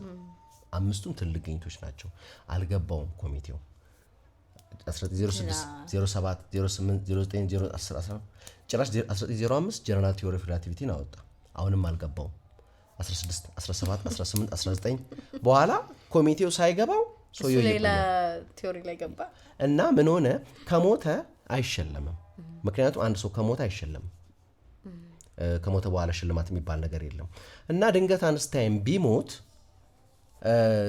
ሳንሸልመው ከቀረን የሽልማቱን ተቀባይነት ያሳጣዋል። ምክንያቱም ዋናውን ሰውዬ ሳትሸልሚ፣ ስለዚህ እንደምንም ብለን እንሸልመው አሉና ምን አሉት? ሽልማቱ ምንድነው? ለፎቶ ኤሌክትሪክ ኢፌክት ለሚባለው ፈጠራውና ለሞደርን ፊዚክስ ላበረከተው አስተዋጽኦ። ምን ማለታቸው ነው? ለሞደርን ፊዚክስ ላበረከተው አስተዋጽኦ ማለት ማለት ነው ፎቶ ኤሌክትሪክ ኢፌክት የሚባለውን አረጋግጧል። ኮሚቴው ትክክል መሆኑን አረጋግጧል። ፎቶ ኤሌክትሪክ ኢፌክት ግን ሪላቲቪቲን ግን ዋናውን የአንጻራዊነት ንድፈ ሐሳብ ግን ትክክል ይሁን አይሁን አልገባውም ኮሚቴው። ስለዚህ ምንድነው እንትን ካልሽ ለሞደርን ፊዚክስ ላደረገው አስተዋጽኦ ካልሽ ትክክል ከሆነም አስተዋጽኦ ነው፣ ትክክል ባይሆንም አስተዋጽኦ እኮ ነው። እንደዛ ማይቻል አሳይቷል። በቃ ዋናው አስተዋጽኦ ነው። በቃ እዛ አካባቢ የሆነ ነገር አድርጓል። እና በ1921 ሸለሙት። ሲሸለም ብሩን ሰጥሻለሁ ብሏት ነበር። ሙሉ ብሩን ለቀድሞ ሚስቱ ሰጣትና የአይንስታይን በጣም አንድ አስገራሚ ከሚባሉት ውስጥ ነው። ይገርማል። በዛ ጊዜ ራሱ ይሄንን ቲዮሪ አሁን የደረሰበትን የአልበርት አንስታይን ሪላቲቪቲ ቲዮሪ ስታስበውና ያን የማይረዱት መሆኑን ዘመን ራሱ የሚፈጥረውን ልዩነት ይገርማል። ምክንያቱም በሆነ ወቅት ላይ ያኔ ከባድ ነገር ነበር። አሁን ግን ሁሉም ልጅ የሚረዳው ነገር ነው። አንዳንድ ፈጠራዎች ለዛ ይመስለኛል የሚገርሙ። ይሄ አዲስ ነገር ነው እንዴ እንላለን አሁን አይደለ? አሁን ጭንቅላታችን ስለምናስበው በዛን ወቅት ግን በጣም ጉደኛ ነገር። በጣም የሚገርመው ሌላ የቪ ራማን የሚባል የህንድ የፊዚክስ ሊቅ አለ እና ራማን ኢፌክት የሚባል በጣም ምርጥ ስራ ነበረው እና በዛ ኖቤል ፕራይዝ እንደሚያገኝ እርግጠኛ ሆኗል። በዚህ ዓመት መሸለሜ እርግጠኛ ነው ብሏል። ደግሞም በቃ ግኝቱ ተረጋግጧል። መታጨቱንም ሳይሰማ አይቀርም። በቃ መሸለሜ እርግጠኛ ነው ብሎ አሰበ እና በ1930 እንግዲህ ያኔ ትራንስፖርቱ ምናምኑ እንደዚህ እንዳሁኑ ፈጣን አልነበረም። ስለዚህ ምን አረገ? ማሸነፉን ሰምቶ ወደ ስዊድን ቢሄድ ላይደርስ ይችላል። ምክንያቱም ለምሳሌ ማሸነፉን ሰማ፣ ትኬት ቆረጠ። በመርከብ ነው የሚሄደው። ግን ምንድን ነው አሁኑኑ ቆርጠሽ አሁኑኑ አትሄጂም። 2-3 ቀን ሊፈጅ ይችላል፣ ወራቶች ሊቆዩሉ ይችላል። ስለዚህ ማሸነፌን ሰምቼ ትኬት ቆርጬ እስኪሄድ ድረስ ላልደርስ እችላለሁ ብሎ አስቦ ለሱና ለሚስቱ ቀድሞ ገና ማሸነፉ ሳይታወጅ በፊት ትኬት ቆርጦ መጠበቅ ጀመረ። ከዛ በኋላ ደረሰ የመርከቧ መሄጃ። መርከቡ ላይ ተሳፍሮ መሄድ ጀመረ። ወደ ስዊድን እየሄደ እያለ ሰማ ማሸነፉን። ስለዚህ ደርሶ ሽልማቱን ተቀበለ። የሚገርም ነገር ነው ይሄ። ዝናብ እንደሚዘንብ ታሪክ የዚህን ታሪክ ነው መሰለኝ አይደለ? ዝናብ ጠፋ ሀገሩ ላይ ድርቅ ሆነ። ከዛ በኋላ ዝናብ እንዲመጣላቸው ሊጸልይ ሁሉም ሰዎች ተሰብስበው ወጡ። ሁሉም ሰው ተሰብስበው ሲወጣ ግን አንዱ ልጅ ዝናቡን የሚደቅንበትን ባልዲ ይዞ ነበር የወጣው። ምናት እንደሚሸለም እርግጠኝነቱ ይዛል ነው አይደል? ሌላ ነው ይሄ ብራንዲን አንድ ሌላ ፊዚስት አለ። ትራንዚስተርን ካገኙት መሃል ከሶስቱ አንዱ ነው። ሊሸለም ሄደ። ሲሄድ ልብሱ ላይ አረንጓዴ ነጠብጣብ ነገር አለበት። ለካስ ለላውንደሪ ሰጥቶ የላውንደሪዎቹ ሰዎች ሲያጥቡ አበላሽተውበት ላው ላይ ነጠብጣብ አለበት። ከዛ እንግዲህ ሽልማቱን የምትቀበዩ ከንጉሱ ነው፣ ከስዊድን ንጉስ። ምንድነው ይሄ ነጠብጣብ? ምንድነው እንደዚህ ያለ ልብስ ተለብሶ ይመጣል እንደው እዚህ ትልቅ ሽልማት ላይ ምናምን ነገር አሉት። እንደው ሳላቅ እኮ እንደው ሲያጥቡ አበላሽተውብኝ ምናምን አለ። ዝርክርክ ሳይንቲስት ነገር ነው። እና ለሞ ልጆች እንዳሉት ያውቃሉ። ለምንድነው ልጆችን ይዘህ አልመጣሁን አሉት። ወይ ትንሹን ብቻ ነው ይዤ የመጣሁት፣ ሁለቱ ትልልቆቹ እየተማሩ ስለሆነ ፈተና ስላለባቸው ይዣቸው አልመጣሁም አሉት። እንደምንስ ቢሆን እንደው ትልቅ ስነ ስርዓት ነው እንዴት ይዛቸው አትመጣ? ግድ የለም ሌላ ጊዜ በሚቀጥለው ይዣቸው እመጣለሁ አለ።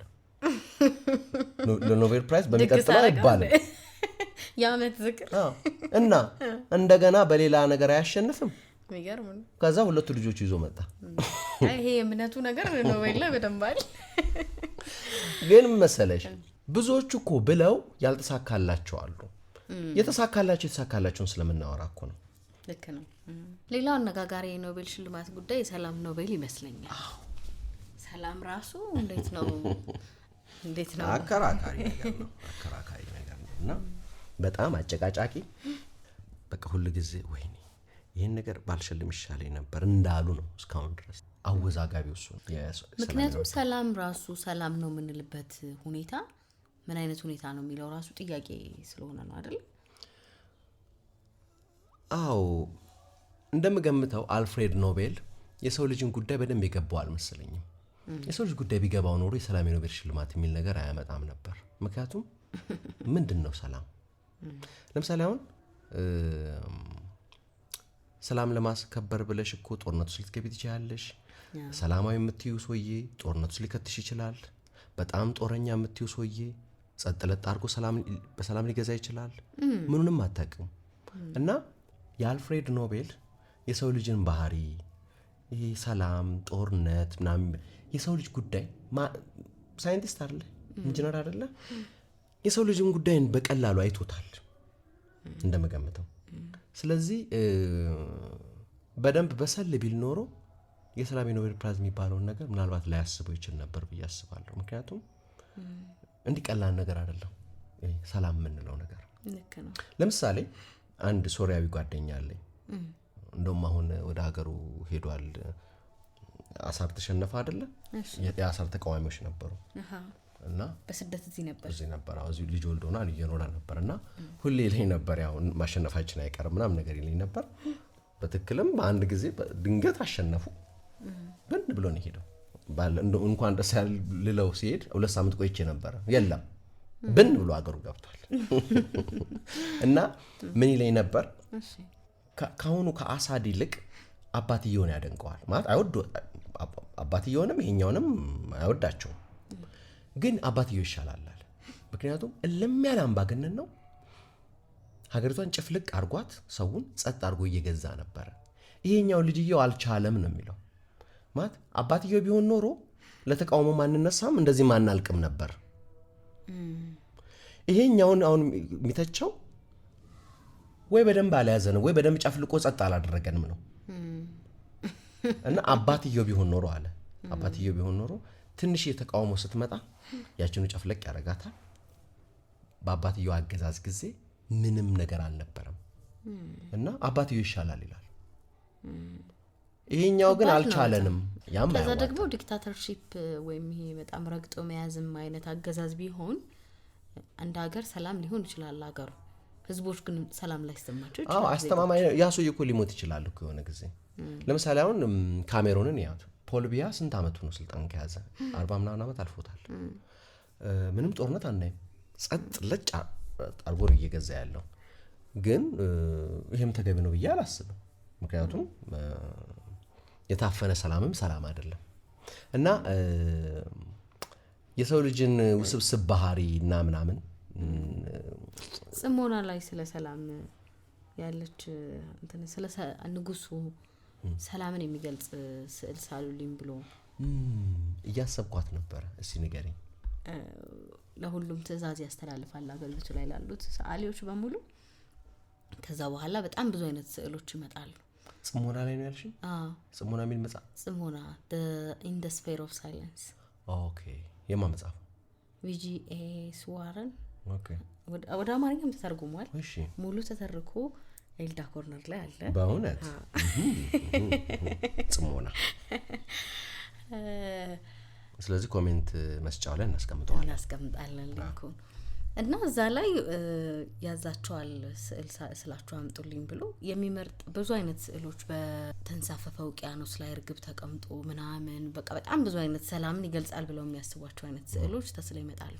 የመረጣት አንድ ስዕል ግን ሁከት ነው፣ በጣም ትርምስምስ ያለ ነገር ውስጥ በሰላማዊ ሁኔታ በቃ ፒስፉሊ በጽሞና የተቀመጠች እርግብን ያለበትን ስዕል ስሎ ያመጣውን ሰዓሊ ነው የመረጠውና ንጉሱ የሸለመውና በጣም በተረጋጋ ነገር ውስጥ ብቻ ያለ ነገር ብቻ አይደለም ሰላምና ጽሞና። ያው ሐሳቡ ይበልጥ የጽሞና ነው፣ ግን በሁከት ውስጥም ያለች ትንሽዬ ሰላም ወይም እዛ ውስጥ የሚፈጠር የውስጥ ሰላም ነው። ሰላም አይነት ነገር የምሩ ሰላም ያ ነው እንጂ ጸጥ ባለ ነገር ውስጥ ሰላም መሆን ሳይሆን በታወከ ውስጥ ሁሉ ሰላም መሆን መቻል ነው ሰላም።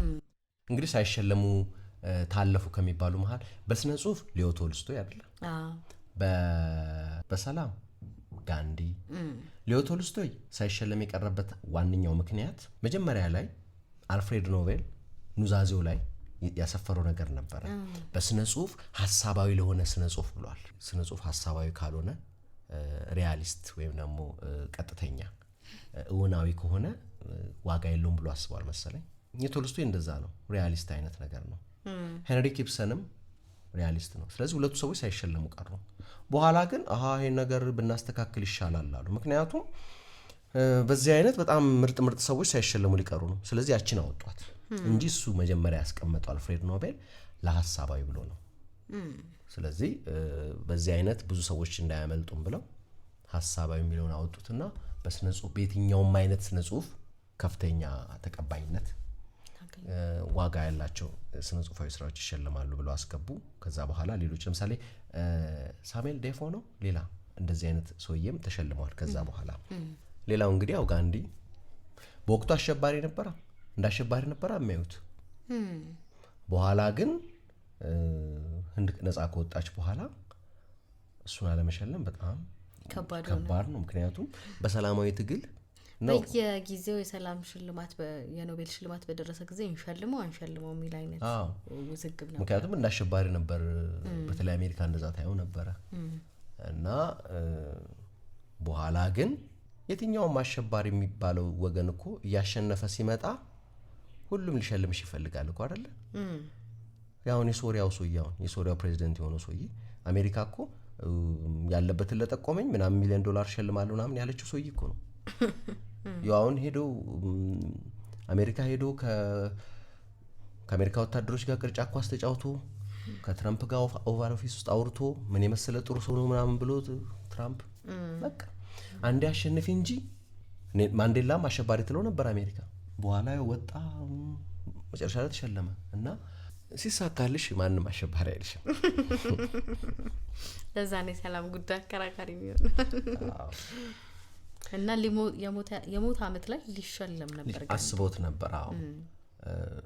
እንዴ ነፃ ወጣች እኮ ህንድ። ከዛ በኋላ መሸለም አለባቸው፣ ምክንያቱም አንድ ትልቅ ሀገር ነፃ ወጣ እኮ፣ ግን ሞተ። ለሽልማቱ ትንሽ አሳፋሪ ነገር ነው። ከሞተ በኋላ ደግሞ መሸለም አይቻልም። በጣም አሳዛኙ በኖቤል ፕራይስ ታሪክ በጣም አሳዛኙ የቢግ ባንግ ቲዮሪ ጉዳይ ነው።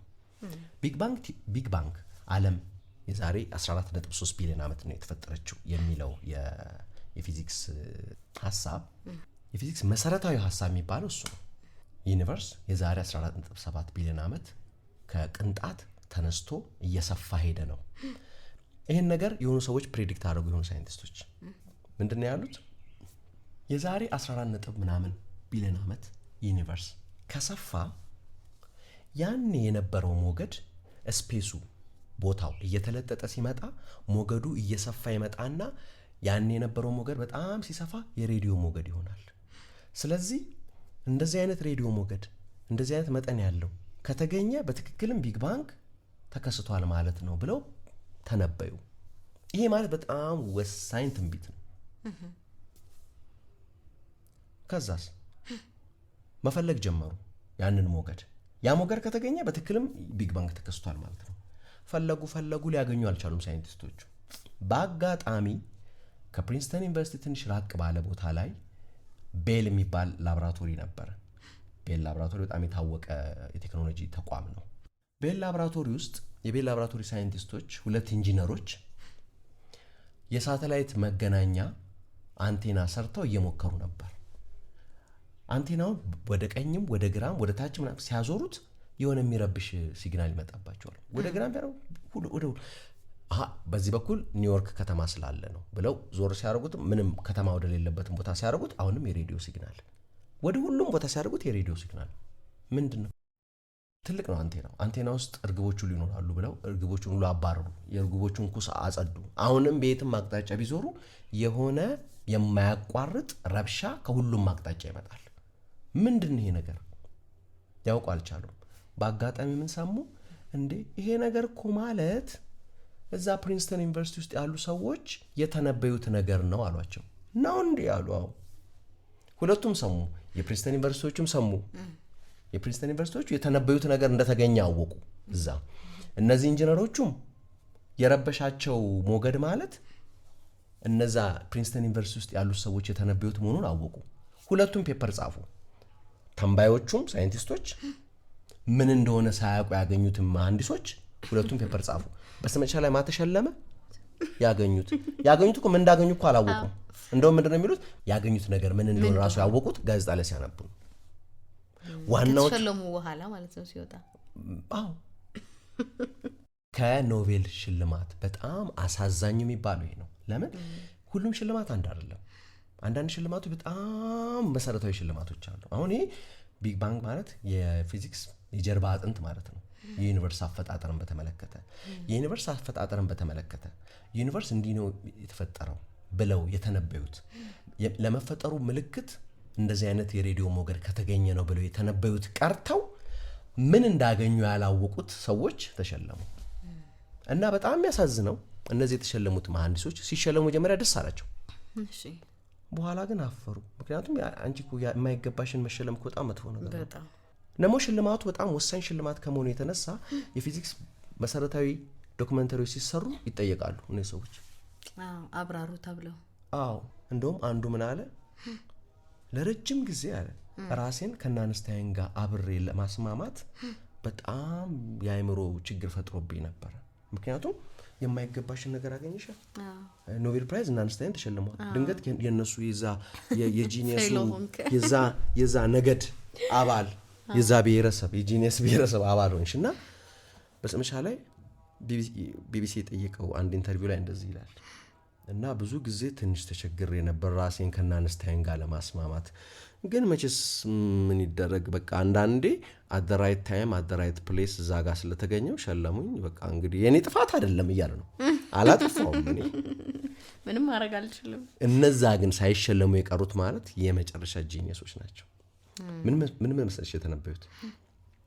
በትክክል ዩኒቨርስ የዛሬ 14.9 ቢሊዮን ዓመት ከአተም ካነሰ ቅንጣት ተነስቶ እየሰፋ ከሄደ እንደዚህ አይነት ሞገድ ያን የተፈጠረው ሞገድ አሁን ላይ ሬዲዮ ሞገድ ሆኖ ይታያል። በነገራችን ላይ ቴሌቪዥን አንዳንዴ ቻናል የሌለበት ቦታ ላይ ስታደርግ ሚላል አይደለ?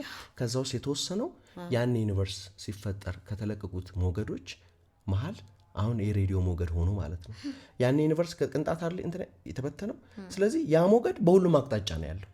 ሌላ ሃይድሮጅን እና ሂሊየም በምን አይነት መጠን ዩኒቨርሳችን ውስጥ እንደሚኖርም ተንብየዋል። ያን በትክክል ነው የተሳካው። የተዘለሉት ይህን ሽልማቱን ያጡት ሰዎች ማለት የመጨረሻ የፊዚክስ ጂኒየሶች ነበሩና የመጨረሻዎቹ ጂኒየሶች በመጨረሻው ወሳኝ የፊዚክስ ሽልማት ላይ ሳይሸለሙ ቀሩ። ምክንያቱም ትልቅ ግኝትን በወቅቱ ማወቅ አይቻልማ። አሁን እኮ ሰዎች ነው እኮ ሪከመንድ ያደርጓቸው አይደለ? እነዚህ ይሸለሙ። የፊዚክስ ኮሚኒቲው ያኔ ስለ ጉዳዩ በቂ እውቀት አልነበረውም ማለት ነው። ምክንያቱም እነዚህ ሰዎች ይሸለሙ ብሎ ሪኮመንድ የሚያደርገው ሰውዬ እኮ ራሱ የፊዚክስ የኖቤል ፕራይዝ ተሸላሚዎቹ ናቸው። ተሸላሚዎቹ በነገራችን ላይ ይጠየቃሉ፣ ማን ሪኮመንድ ታደርጋለህ ተብሎ። ከዚህ በፊት የፊዚክስ የኖቤል ሽልማት ያሸነፉ ሰዎች ናቸው ሪኮመንድ አድርገው እነዚህ ሰዎች የተሸለሙት። እነዚህ ሰዎች አያውቁም ነበር ማለት ነው ማን እንዳገኘ፣ የማ ኮንትሪቢዩሽን የማን አስተዋጽኦ ትልቅ እንደሆነ አያውቁም ነበር ማለት ነው። ምክንያቱም አብዛኛው ፊዚሲስት በ30 ዓመቱ ትልቅ ስራ ይሰራል አይደለ? በ50 እና በ60 ዓመቱ ይሸለማል። በ80 ዓመቱ በጣም ዝነኛ ይሆናል። ያኔ መጠቆም ይጀምራል። ግን ያኔ ደግሞ ኦልሬዲ ከፊዚክስ ከራቀ ረጅም ጊዜው ነው። ማጎበዝ ማሰነፍ እንደሆነ አያውቅም። የማይረባውን ሊጠቁም ይችላል። ከዘመን እየራቅ ትሄድ የለ እና በጣም ካሳዛኙ መሃል እነ አልፈር አለመሸለማቸው፣ በርካታ ሴቶችም ሳይሸለሙ ይቀሩ አሉ። በዚህ አጋጣሚ ኤልዳ በቅርቡ አንድ ዜና ነው እንግዲህ አምባሳደር ሆነሻል። የምንድን ነበር? ቢሃይንድ ዘ ሲን ነው የሚባለው ፕሮጀክቱ። ከመጋረጃው ጀርባ የፈጠራ ስራ ላይ ያሉ ሴቶች ላይ ነው ትኩረቱን አድርጎ የሚሰራው ድርጅቱ ጥናቶች ነው የሚሰራው። የፈጠራ ሴቶችን ማገዝ ላይ ነው። ከዛ እነዛ አይነት ጥናቶች ጋር የሚገኘውን ውጤት ደግሞ በፖሊሲ ውስጥ እንዲካተቱ እገዛ እንዲደረግ የፈጠራ ስራዎች ውስጥ ያሉ ሴቶችን የሚያግዝ በ7 አፍሪካ ሀገሮች ላይ ነው አንድ ላይ የሚሰራው። ኢትዮጵያም አንዷ ናት። ኦኬ የዛ አምባሳደር ነው። እሺ አምባሳደር ኤልዳ ግዛቸው እያወራን ነበረ እና በርካታ ሴቶች ኖቤል ፕራይዝ ሊያገኙ የሚገባቸው ሴቶች ብዙ ያጧሉና ከነዚህ ውስጥ እንደውም የተወሰኑትን እናወራ። አንደኛዋ ዝነኛዋ ኖቤል ፕራይዝ ልታገኝ ሲገባት በሴትነቷ ያጣቸው አንደኛዋ ሁሉ ጊዜ እንደ ምሳሌ ሆና የምትጠቀሰው ሮዛሊን ፍራንክሊን ነች። ሮዛሊን ፍራንክሊን ዲኤንኤ የተገኘበትን ወሳኝ ግኝት ያገኘች ሴት ነች። ለምሳሌ ከሕክምና የኖቤል ፕራይዝ ሽልማቶች ውስጥ በጣም ዝነኛው ምናልባትም አንደኛው እንግዲህ ለ125 ዓመታት ኖቤል ፕራይዝ ተሰጥቷል። ለ125 የተወሰነ ዓመታት ተዘሉ ይሆናል። በዛ ሁሉ ዓመታት ከተሰጡ የኖቤል ሽልማቶች በጣም ወሳኙ የሚባለው የዲኤንኤ ቅርጽ ስትራክቸር የታወቀበት ነው። የዲኤንኤን ስትራክቸር ለማወቅ የሚረዳውን ዲኤንኤን በኤክስሬይ ፎቶግራፍ አንስታ ወሳኙን ግኝት ያገኘችው ሮዛሊን ፍራንክሊን ነበረች። ዲኤንኤን በኤክስሬይ አንስታ ፎቶ አንስታ ነበረ። በተለይ ፎቶ 51 የሚባል አለ። ካነሳቻቸው ፎቶዎች መካከል ፎቶ 51 በጣም ወሳኙ ፎቶ ነው እና ከፎቶ ተነስታ የዲኤንኤን ስትራክቸር እየደረሰችበት ነበር። በዚህ መሃል እሷ ያነሳችውን ፎቶ ለሆኑ ሳይንቲስቶች የእሷ ዩኒቨርሲቲ ውስጥ ያለ ሰው ይሰጣቸዋል። ከዛ ተነስተው እነሱ በፍጥነት ኔቸር ላይ ግኝቱን አገኘም ብለው አሳተሙ። በትክክል በእሷ ግኝት ላይ ተመርኩዘው ነው እና እሷን አልተሸልሟትም። እነ ዋትሰን እና ክሪክ በጣም ዝነኞች ናቸው። ቅድም ካወራ ነው ታሪካ ይቀራል እና የነዚህ ትንሽ ይቀርባል። ቢያንስ እነዚያኞች እኮ የባሰ ነው። ምን እንዳገኙ እኮ አላወቁትም። ምን እንዳገኙ ማለት ምን ልበል ምን እንደሆነ ሁሉ አላወቁትም። ምን ፔፐርም ራሱ መጻፍ የሚገባቸው አይመስለኝም። በቃ አላወቁትም። ምንድነው እነሱ ግን መሐንዲሶች ስለነበሩ ትልቅ አንቴና ሰርተው አንቴናውን ሲያዞሩት የሆነ ረብሻ ፈጠረባቸው። ምንድነው ይሄ ኖይዝ ነው የሚሉት እነሱ። ለካስ ኖይዙ እነዚህኞቹ የሚፈልጉት ነገር ነው። እነዚህ ከእሷ እውቅና ውጪ እሷ ያነሳችውን ፎቶ ዲኤንኤውን በኤክስሬ ፎቶ አንስታ በርካታ ፎቶግራፎች ነበሯት እና ከዛ ተነስታ ልትደርስበት ጫፍ ደርሳ ነበር። በዚህ መሃል ያልደረሰችበት በጣም እርግጠኛ ለመሆን ፈልጋ ነው እንጂ ኦልሞስት ደርሳበት ነበር።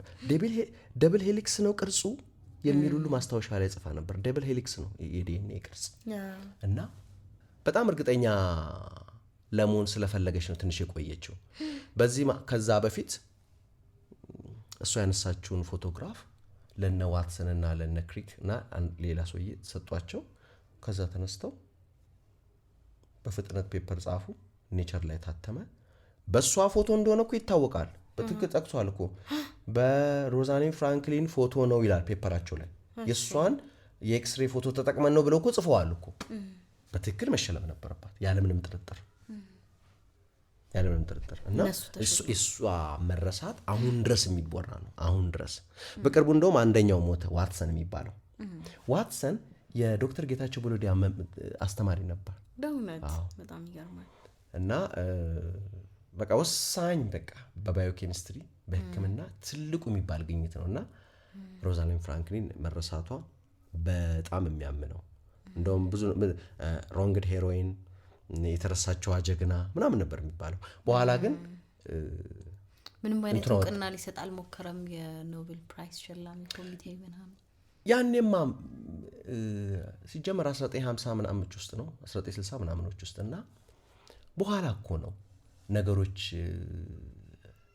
መውጣት የጀመሩት። እንዴ እሷም እኮ መሸለም ይገባት ነበር ምናምን የሚለው ነገር የሚወጣውና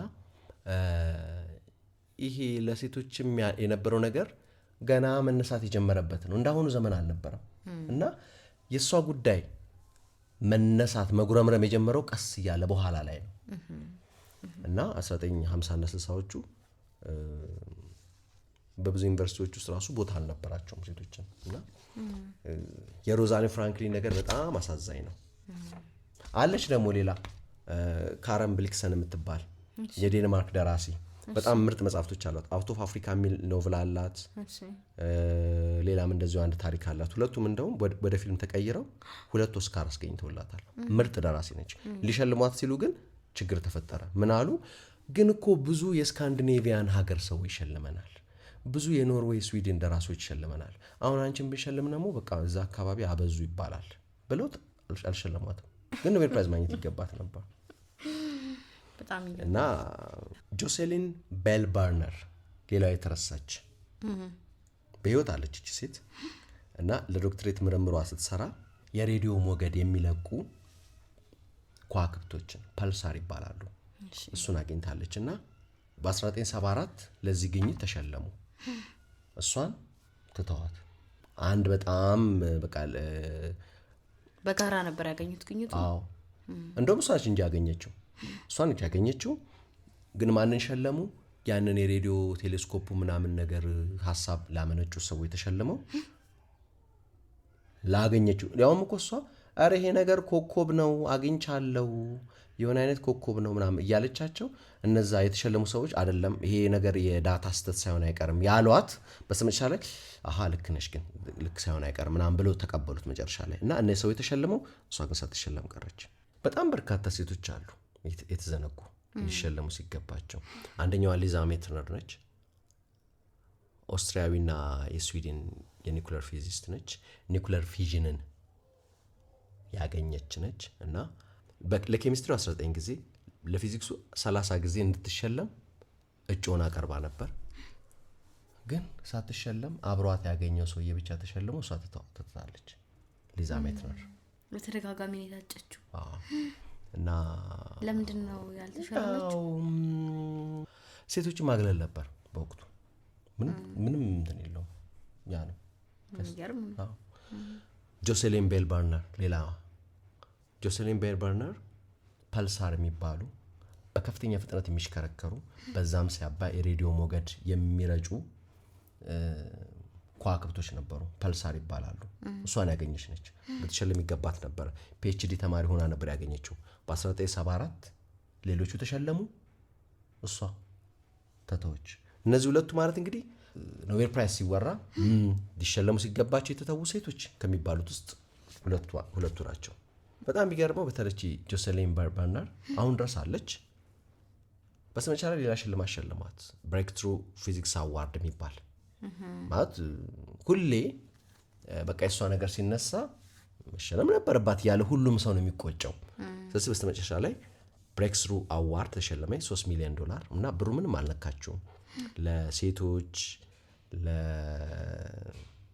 ለህዳጣን ወይም ደግሞ በደንብ ውክልና ላላገኙ ማህበረሰቦችና ለስደተኞች ከዚህ ለሚመጡ ተማሪዎች ሳይንስ ላይ ተሳትፏቸው እንዲጎለብት በሚል ብሩን ለዛ ዶኔት አድርገዋለች። እና ያን ያገኘች ጊዜ ፐልሳርን ያገኘች ጊዜ ግኝቱ በጣም ትልቅ ግኝት ነበር። በጣም ትልቅ ግኝት ነበርና በየጋዜጣው ላይ ነበረ ዜናው ይወጣ የነበረው። እና ጋዜጦቹ መጥተው ሂውማን ኤሌመንት እንፈልጋለን ለታሪኩ ምናምን ብለው ቦይፍሬንዶች አሉሽ ምናምን እያሉ ነበር የሚጠይቋት። በቃ የሳይንሱን ነገር ትተው ሴትነቷን ነበር ይጠይቋት የነበረው። እና ልትሸለም ሲገባት ከተዘለሉ መሃል በጣም ዋነኛዋ ነች። ሌላ ቬራ ሩቢን የምትባላለች እንደውም ትብሳለች ከነዚህ።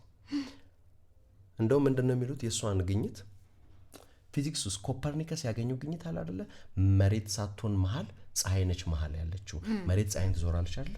የቬራ ሩቢን ግኝት ኦልሞስት እንደዚህ አይነት ግኝት ነው።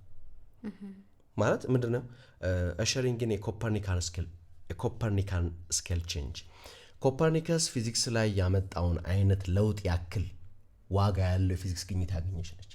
በትክክል ኖቤል ፕራይዝ ልትሸለም ይገባኝ ነበረች ነች። እቺ ምንድነው ያደረገችው? ጋላክሲዎች፣ የከዋክብት ስብስቦች ሩቅ ያሉ ሲያዩአቸው አንድ የማይሆን ነገር አለ። ጋላክሲዎች፣ የከዋክብት ስብስቦች ይሽከረከራሉ። በትክክለኛው በፊዚክስ ህግ መሰረት የሚሽከረከሩት የከዋክብቶች ሩቅ ያሉት ፍጥነታቸው ቀስ ብሎ፣ ቀረብ ያሉት በፍጥነት መሽከርከር አለባቸው። ለምሳሌ የመጀመሪያው ወደ ፀሐይ የቀረበችው ሜርኩሪ ነች አይደል? ሩቋ ደግሞ ዩራነስ፣ ኔፕቲዩን፣ ፕሉቶ ናቸው አይደል? ሩቅ ያሉት ሜርኩሪ በፍጥነት ነው የምትሽከረከረው ወደ ፀሐይ ቀረብ ስላለች ማለት ነው። ራቅ ያሉት ደግሞ ቀስ እያሉ ነው የሚሽከረከሩት። የፊዚክስ ህግ ይሄ ነው።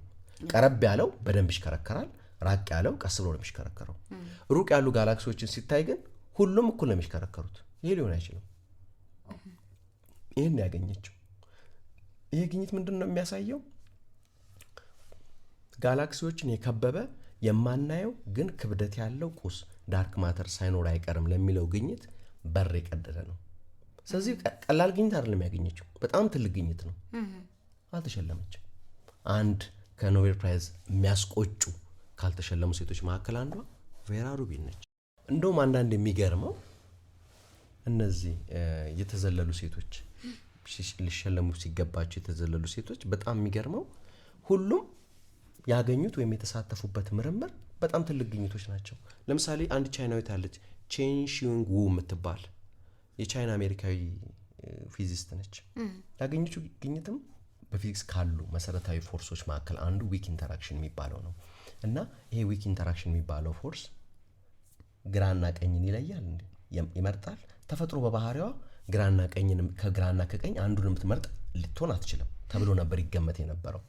ተፈጥሮ ሲሜትሪካል ነች።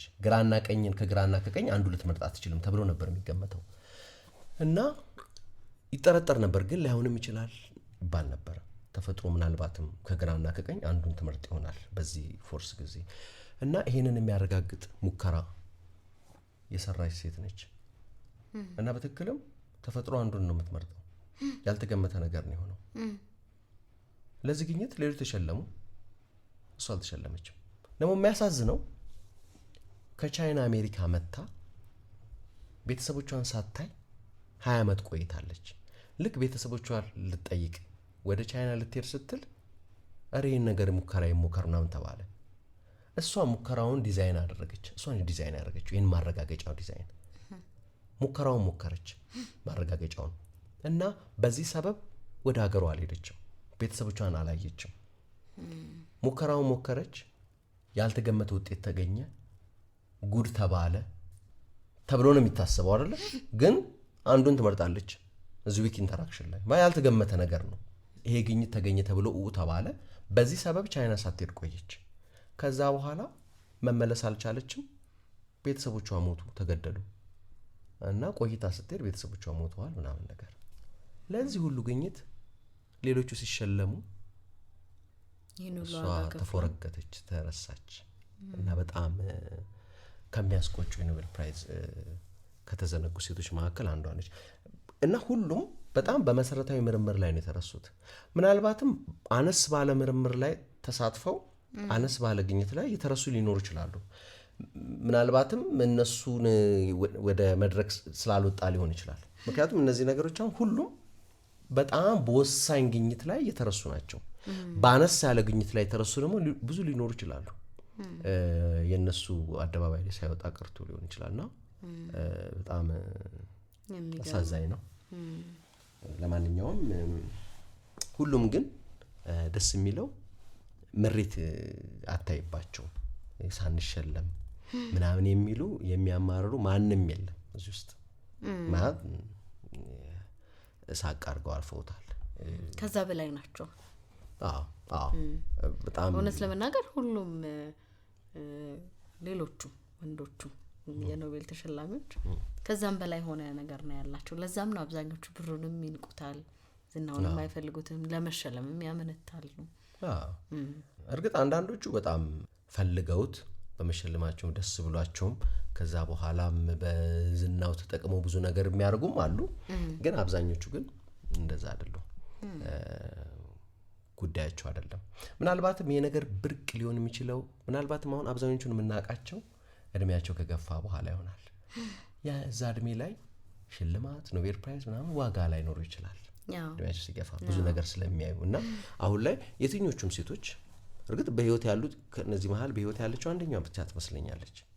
ሌሎች በህይወት ያሉ አይመስሉኝም። ጆሴሊን ቤል በርነር ፐልሳርን ያገኘችው እና ብዙ ምሬት አይታይባቸው። በዛውም ልክ ደግሞ የኖቤል ሽልማትን የተሸለሙ ከአንዴም ሁለት ጊዜ ያገኙ ሴቶችም አሉ። ከነዛ መካከል አንዷ ሜሪ ኩሪ ናት።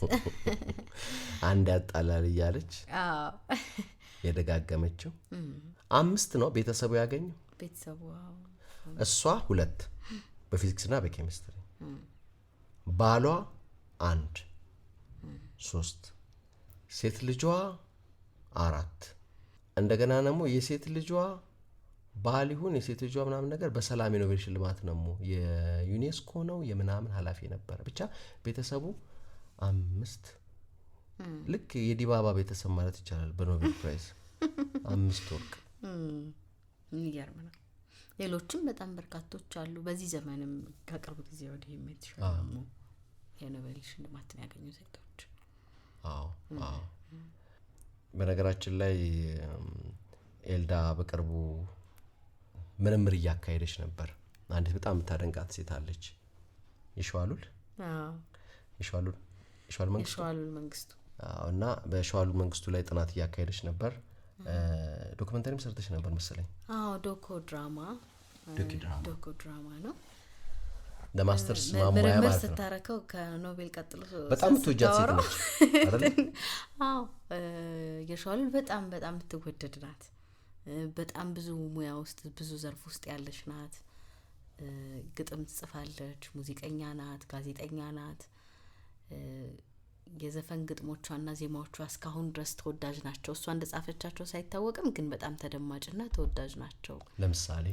ለምሳሌ የመሐሙድ አብዛኞቹ ሙዚቃዎች ትዝታ አሁን ይታወቃል። ትዝታን እንደውም አሁን አብዛኛው እንደውም የሸዋሉል መንግስቱ መሆኑን እሱ እንደውም ከሚታወቁ መካከል ነው የመሐሙድ ትዝታ።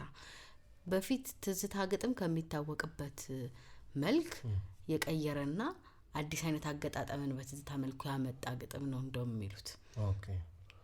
ትዝታሽ ዘወትር ወደኔ እየመጣ ነበር የተለመደው።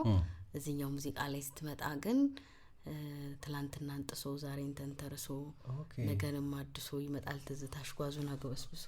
እሱ የሷ ግጥም ነው።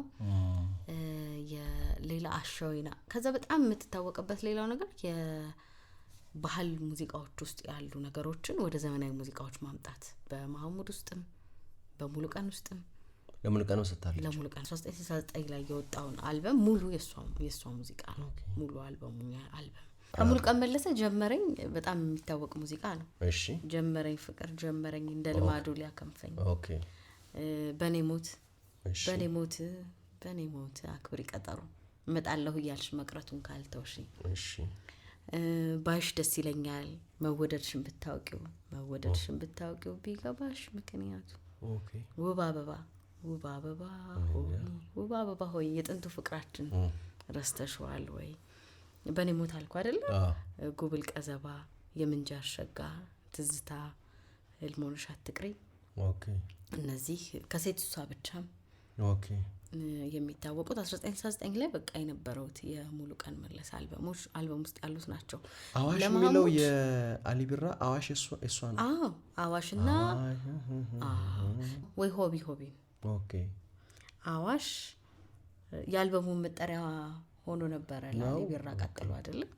ከዛ ወይ ሆቢ ደግሞ የሚታወቅ የኦሮሞ ባህል ውስጥ ያለ የባህል ጨዋታ ነው። ሐረር ኦሮሞ ውስጥ ማለት ነው። ልትዳር ስትል የሚዘፈን ዘፈን ነው። እንዲሁም በዶክመንታሪውን በምንሰራበት ወቅት መሐመድ ቆጴ በደንብ እነዚህን የባህሉንም ነገሮች ስለሚያውቃቸው እያካፈለኝ ነበርና መሄዷ ነው መሰናበቷ ነው አይነት ነገር ነው ሙዚቃው ትርጓሜው በአማርኛ እና እነዚህ ሙዚቃዎች ባህል ውስጥ የሚታወቁት ሙዚቃዎች ወደ ዘመናዊ ሙዚቃን ለሚያዜሙ ሰዎች ሰታ ማዘፈኗ አንድ የሸዋሉል አቅም እንደሆነ ነው የሚነገረው። እነዚህ ነገሮች ላይ በጣም በተለያየ ጊዜ ሸዋሉል አሁን በተለይ ስለሷ በጣም ይነገራል አይደል? ብዙ አርቲክሎች ተጽፈዋል። በስንት አመቷ ነው የሞተችው? በ32 አመቷ ነው የሞተችው። 5 ልጆች እናት ናት። የሰራቻቸው ስራዎች በጣም በርካቶች ናቸው። የፖለቲካ እንቅስቃሴ ውስጥ ነበረች። መኢሶን ነበረች። የደርግ ዘመን ላይም የቀበሌ ሊቀመንበር ነበረች እና አሟሟቷም ነገር ድንገት እንደወጣች ስለሆነ የቀረችው ያሟሟቷም ነገር ድንገተኛ መሆኑ ሁልጊዜ አነጋጋሪ ያደርገዋል የሸዋሉል ህይወትና ነገር ሲነሳ። የሞተችበት ቦታ ምናምን ሁኔታው ይታወቃል። ወደ ሰሜን መዘጋጃ አካባቢ ወደ አዲሱ ገበያ አሁን አካባቢ ተገድላ እንደሞተች ነው እንግዲህ 1969 ኦኬ 1969 በጣም አንድ አመት ነው አዲስ አበባ መታ የኖረችበት አመት በጣም ውስን ነው። እዛ ውስጥ ማስታወቂያ ሚኒስተር በዛ ጊዜ ነው የሞተችው። ከዛ በጣም የሚገርመው የሞተችበት አመት ማለት ቀጥሎ የተማሪዎች አመጽ የተፋፋመበት ከዛ በኋላ አብዛኛውን የፕሮዳክቲቭ የሚባለውን ጊዜዋን የኖረችው ሐረር ውስጥ ነበረ። ያኔ ሙዚቃ በሐረር የሚባል መጽሔት ታዘጋጅ ነበረ። በጣም ሐረር ውስጥ የሚኖሩ የነበሩ ሙዚቀኞችን ባዮግራፊ ተረስተናል እያሉ የሚነሱ ሙዚቀኞችን እያለች በራሷ ሐሳብ ከዛ እንደም መጽሔቷ ላይ ያለች የመጀመሪያ ገጽ ላይ ያለች ግጥም አለቻት። የራሷም ግጥሞች ያሉበት የችግሬ ቁስል ቢቆጠቁጠኝም የመንፈሴ ሽብር ጤና ቢነሳኝም ዘውትር መሳቅ እንጂ ለቅሶ አይሞክረኝም ትላለች። እዛ ውስጥ በጣም የብዙ የነመራይ ወጋየሁ ደግነቱ የብዙ ሙዚቀኞችን ባዮግራፊ ሙዚቃ በሐረር መጽሔት ላይ ሰርታ ነበር። ምስራቅ በረኛ ኦርኬስትራ ያለች ለሌሎች ሰዎች የሰጠቻቸው ሙዚቃዎች ራሱ አሁን የማይታወሱ በጣም በርካታ ሙዚቃዎች አሉ። ያኔ የሰጠቻቸው ሐረር የነበረችበት ጊዜ በጣም ፕሮዳክቲቭ ጊዜዋ ይመስላል። ከዛ ሌላው በጣም የሚታወቀው እስከ መቼው እንደላጤ የሚባለው መጽሐፍ ነበራት። መጽሐፉ ስለ ወንዶች አግኝተሽዋል? አዎ። አነበብሽው? እንዴት ነው? በጣም የሚገርም ነው። እንደ ስነ ልቦና መጽሐፍ አይነት ነገር ነው የመጽሐፉ ይዘት። ወንደላጤ ሆነው በማናለብኝነት ለሚኖሩ አናገባም እያሉ ለሚኖሩ ወንዶች አይነት ነገር ነው የሚለው። ከዛ በኋላ ለትዳርም የሚያነሳሳ የሚመስል የጋብቻ አመራረጥ ላይ ስላለ ነገር ምክር የሚመስሉ ናቸው። ከዛ በኋላ ድምጾቿም የተቀረጹ ከኢትዮጵያ ሬዲዮ ጋር የነበሯት ቃለ መጠይቆችም ተገኝተዋል አሉ። አሁን ዩቲዩብ ላይ በደንብ ይገኛሉና በእነዚህ ጉዳይ ላይ የሰጠችው ቃለ መጠይቅ ላይ የምትለው ምንድነው ሁለተኛ ክፍል ደግሞ የመጽሐፉ ሌላ ሁለተኛ ተከታይ ክፍልና ስለ ሴቶች ትዳርን ደግሞ እንዴት ማየት እንዳለባቸው እና ደግሞ የሴት ላጤዎች ላይም ደግሞ ጽፋለሁ ብላ ነበር የሚያተኩር መጽሐፍ ጽፋለሁ ብላ ነበር ከጋዜጠኛ ወንደሰን ከሚባል የዛ ጊዜ ከነበረ ኢትዮጵያ ሬዲዮ ከሚሰራ ጋዜጠኛ ጋር ያረጋችው። ስንት ዓመት ላይ ነው? ቃለ መጠይቁ 1968 እንደዚህ 68 69 በቃ ኢትዮጵያ አዲስ አበባ መታ የነበሯት ጊዜዎች ላይ የነበረው እኔ ጽፋም ይሆናል እኮ በነገራችን ላይ በጣም የሚገርመው ልጇ ሔዋን ፍስሐ አለች አሁንም እዚህ የተወሰኑ ነገሮቿ በእጇ ጽፋቸው የነበሩ ነገሮች አሉ ሌላ የሸዋሉል በጣም የሚገርመው ክህሎት ፎቶግራፍ ነው ጸደይ መጽሔት ላይ የጸደይ መጽሔት የሚነሱ ፎቶግራፎችን የሸዋሉል ነበረች የምታነሳቸው ከዛ ይሄኛው ነገር የሚገርምህ እኔ የሚመስለኝ በልምድ ያገኘችው ነገር ነው ምኑን ፎቶግራፍ ማንሳት ፕሮፌሽናሊ ተምራ ስለ ፎቶግራፍ የተማረችበት ደብተር በልጇ እጅ አለ የሔዋን ፍስሐ ጋር እንዴት እያንዳንዱ ነገር ሌንስ ምናምን በቃ ዲቴል የጻፈችበት ደብተር አለ ተምራ ነበር በጣም ይገርማል በጣም በዛ ዘመን እንግዲህ ፎቶግራፍን ሌላ በጣም የሚገርመኝ ነገር 4ኛ ክፍል ነው የተማረችው እስከ 4ኛ ክፍል ነው የተማረችው የድገት በህብረት ዘመቻ ላይ ሳይቀር ጥሪ ተደርጎላት ሄዳ አስተምራለች 4ኛ ክፍል የቀበሌ እንግዲህ ሊቀመንበር ነበረች ብዙ አመራሮች ማስታወቂያ ሚኒስቴር ላይ ኢትዮጵያ ሬዲዮ ላይ በጋዜጠኝነት የሰራቻቸው ስራዎች የመጽሔቶቿን ስራዎች ስታያቸው በቃ የተሰጠ ነገር እንደሆነ ይገባሃል ለሷ ያላት ክህሎት የተሰጣት ነገር እንደሆነ ይገባሃል ከዛ ደግሞ ዳይቨርሲቲ የሆነ ነገር ውስጥ ነው ያለችው ፎቶግራፍ አለ ጋዜጠኝነቱን አነሳን ጋዜጠኝነቱን ስትሰራ በኦሮምኛ ዜና ታነብ ነበር ከዛ በኋላ እዚህ ላሉት ሐረር ሆና ደግሞ መረጃዎችን እየሰበሰበች ለኢትዮጵያ ሬዲዮ ትልክ ነበር ጋዜጦች ላይ ትልክ ነበር አርቲክሎች ሴቶች ብሔራዊ ስሜት ይኖራቸው የዛን ጊዜ ያቢዮት ስሜት በጣም የተፋፋመበት ጊዜ አለ ከዛ ጋር የተገናኙ ጽሁፎችን አርቲክሎችን ትልክ ነበር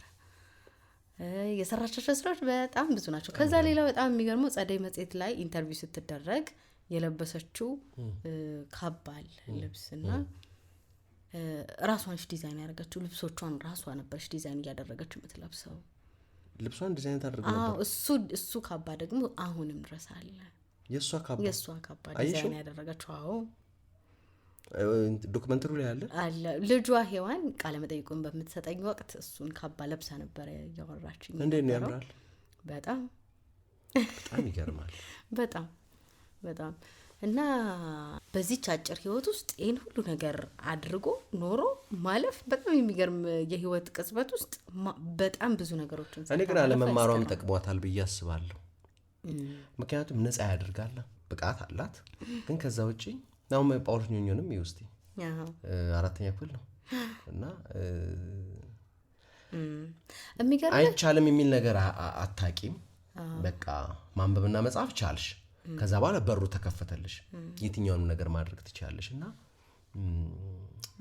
በልጅነቷም ብዙ ኃላፊነቶችን የመቀበል እድል ስላገኘች እሱም ያጠነከሯት መጥቶ ሊሆን ይችላል ብዬ አስባለሁ አሁን እናትና አባቷ ከሞቱ በኋላ ታናናሽ በተለይ የደራው ጨዋታ ላይ እነ ደረጀና አዜብ ወርቁ ረጅም እንደውም እሱም የሚለው ትልቅ የሬዲዮ ዶክመንተሪን ይሰራ ነው ደጋግሞ የሚለው እውነትም ስለ ሸዋሉል በጣም ረጅም ጊዜ ተዘግቶ የነበረውን ነገር የከፈቱት እነሱ ናቸው በጣም እህቶቿን ወንድሟን አገኙ እነ መሐመድ ቆጴ መጀመሪያ ጊዜ ኢንተርቪው የሰጡት ቃለ መጠይቅ የሰጡት እዛ ዶክመንተሪ እዛ ሬዲዮ ላይ ነበር ከዛ በኋላ ነው ብዙ ነገሮች መውጣት የጀመሩት ይመስለኛልና እዛ ላይ እህትና ወንድሞቿ ሲናገሩ አባቷ ካረፈ በኋላ ረጅም ጊዜ ወደ እሱ ማሳየ ሄደች እነሱን እያስተዳደረች እሱ ያስቀመጣቸውን ባደራ የተቀመጡ ንብረቶችን እያያዘች እየጠበቀች ምናምን እነሱን አስተዳድራለች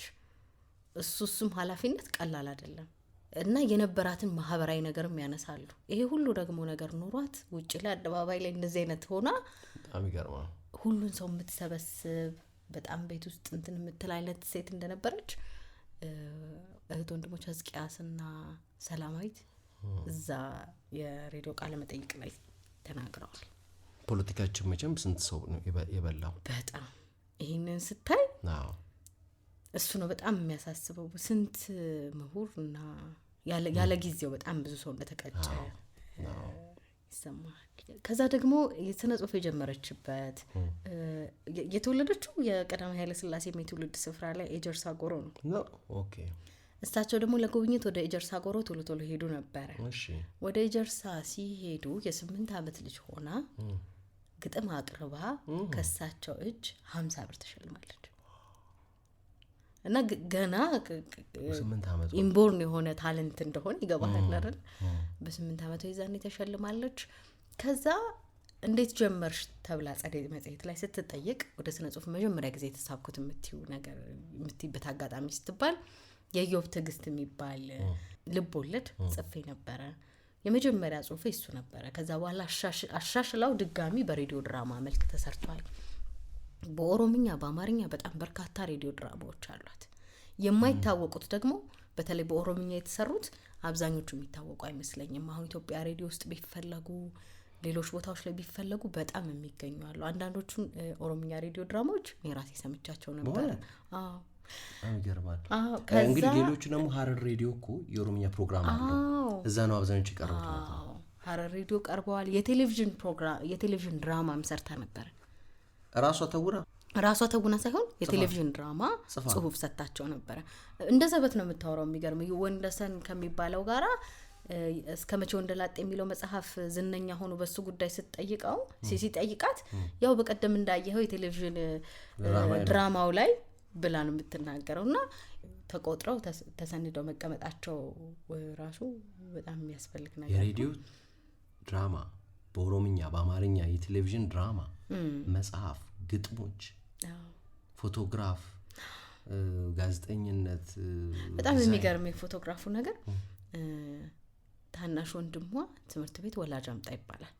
ከዛ በኋላ እሷን ይዞ ይሄዳል። ከአንድ ልጅ ጋር ተጣልቶ ነው። ከዛ ሄዳ ትምህርት ቤት አውርታቸው አሸማግላቸው ከጨረሰች በኋላ ፎቶ አንስታቸው ዝም ብላ ትሄዳለች። እና ይሄንን እንዲያውም ገነነ መኩሪያ የፎቶግራፎቿን ነገሮች ይሄንንም አጋጣሚ ጭምር በህይወት እያለ ስለሻዋሉል ሲናገር እሱም አወርቶት ነበር።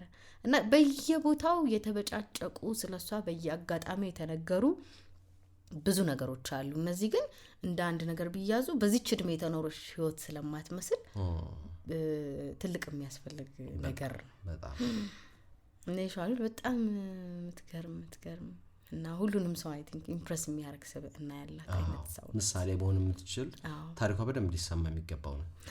በጣም 4ኛ ክፍል ብቻ ተምራ ይሄን ያህል እንትን ማለት ነው። ይገርማል በጣም። የጥላሁንንም አላነሳ ነው ዝነኛውን ሙዚቃውን አካም ነጉማ ፈዩማ። እሺ ምድር የተለዩ አካም ነጉማም እንዲሁ የልጆች ጨዋታ ነው። እሱ ሙዚቃ ስትደርስ ኩማ ኢዴ የሚባል የጤና ፕሮግራም የነበረው ሰው እቺን አካም ነጉማ ፈዩማ የምትለዋን የህፃናት ጨዋታ ቀርጾ አምጥቷት የጤና ፕሮግራሙ መግቢያ ላይ እንደ ቲም የሚጠቀማት እሷን ነበር። እሱን ተሰማና እሱ ኢምፕረስ አድርጓት በሱ መነሳሳት ነው አካም ነጉማ ፈዩማን ይጻፈው። በጣም የሚገርም ዘፈን ነው። በጣም የአስናቀች ወርቁም አለ እህል በል እስኪ ናምጠው ብገላገል ለአስናቀች ወርቁም ሰጣለች። እህል በልና ሰላበልልኝ የሷ የሙዚቃ ስራዎች ናቸው። ወጋየሁ ደግነቱ አሰገደች ሰውየው የጎራው ላይ በጣም በርካታ ለወጋየሁ ደግነቱ እንደናሰገደች አይነት አሁን ላይ ዝናቸው ትንሽ ደብዘዝ ያለው አይነት ሙዚቀኞች ደግሞ በጣም በርካቶች ሰጣለች። ይሻሉል ይከርማል። በጣም ግጥም ነው የምትሰጠው። ግጥምም ዜማም በርቶላታል በጣም። ከዛ በጣም እንደውም ብዙ ሰዎች የሚገረሙት የግጥም ስራ ስትጽፍ ለምሳሌ አሁን የዜማ ዕውቀት እንዳለው ሰው ነው ግጥሞቹ ራሱ ብቻቸው ዜማ የሰራቻቸው ዜማዎች ውስን ናቸው። አብዛኞቹ የዜማ ግጥሞች ናቸው የሰራቻቸው። ግን ዜማን በጣም ጠንቅቆ የሚያቅሰው አይነት የግጥም አጻጻፍ ነው ያለው። እንደሙሉጌታ ተስፋዬ ማለት ነው። ግጥሙ ራሱ ዜማውን መያዝ አለበት ይላል። ከዛ ደግሞ በጣም ሌላ ልካውን በዚህ ዘመን አለምፀሐይ ወዳጆ ነች አይደለ በዚህ ጉዳይ የምትነሳው። ለወንዶች ነው አብዛኞቹን ግጥሞቿን የሰጠችው። የፍቅር ዘፈኖች ናቸው። የሴት የፍቅር ዘፈኖችን በወንዶች በኩል ማዘፈን ጉዳይ ሆኖ የተነሳው በሷና ባለምፀሐይ ወዳጆ በኩል መሆኑ ውብ ያደርገዋል አይደለ? ሴቶችን በጣም ያሞካሹ ደግሞ ደስ ይላሉ በጣም አብዛኞቹ ግጥሞች ለሴቶች በጣም የፍቅር ውዳሴን የሚያዘንቡ አይነት ናቸውና ከሴት ሳይድ ሆኖ ለወንዶች ማዘን ወንድ ሆነሽ ታውቂያለሽ መባል ነበረባት አይነት በጣም ይገርማል። ወደፊት እንደው አንድ ቆንጆ የ2 ሰዓት ርዝመት ያለው ፊቸር ፊልም እንጠብቃለን ስለሱ። በእውነት የሚያምር ትንሽ ሞክረናል። ለሷ መልክ ለሷ ቁመና የምትቀርብ አይነት ለዚህኛው ለአዲስ አበባ ዩኒቨርሲቲ መመረቂያ ለፊልም ትምህርት መመረቂያ ነው የተሰራው ፕሮጀክቱ። አጭር ፊልም ስለሆነ መውጣት ያለበት የወጣ 20 ደቂቃ ነው። ግን የተቆራረጡት ነገሮች አንድ ላይ ተደርገው ቢሰበሰቡ ወደ 30 ወደ 40 ደቂቃ የሚጠጋ አይነት ፊልም ይወጣዋል። ግን ዶኮ ድራማ ነው እንዳልከው ፊቸር ፊልም ራሱ መሆን የሚችል ነው። ዩቲዩብ ላይ ማየት አንችልም? የሚቻይበት እድል አለ ወይስ ዩኒቨርሲቲው አይፈቅድም? ሊቻል ይችላል። ከዚህ በኋላ አድጎ መሰራት የሚችለው እንግዲህ ቤተሰቦች ፈቅደውልን ያው መቼም ያው የህዝብ ሀብት ስለሆነች ህዝብ ይፈቅዱልናል ብለን እንገምታለን። ምክንያቱም ሙሉ ያድርገዋል ያወራነው። እውነት ነው። ለዛሬ በዚህ ይብቃ መሰለኝ። አዎ በጣም ብዙ ነገሮችን አነሳ። ከእሳተ ገሞራ በኖቤል ፕራይዝ አድርገን ወደ ይሽዋሉ መንግስቱ ለዛሬ ይብቃ። እስከሚቀጥለው ሳምንት ሰላም።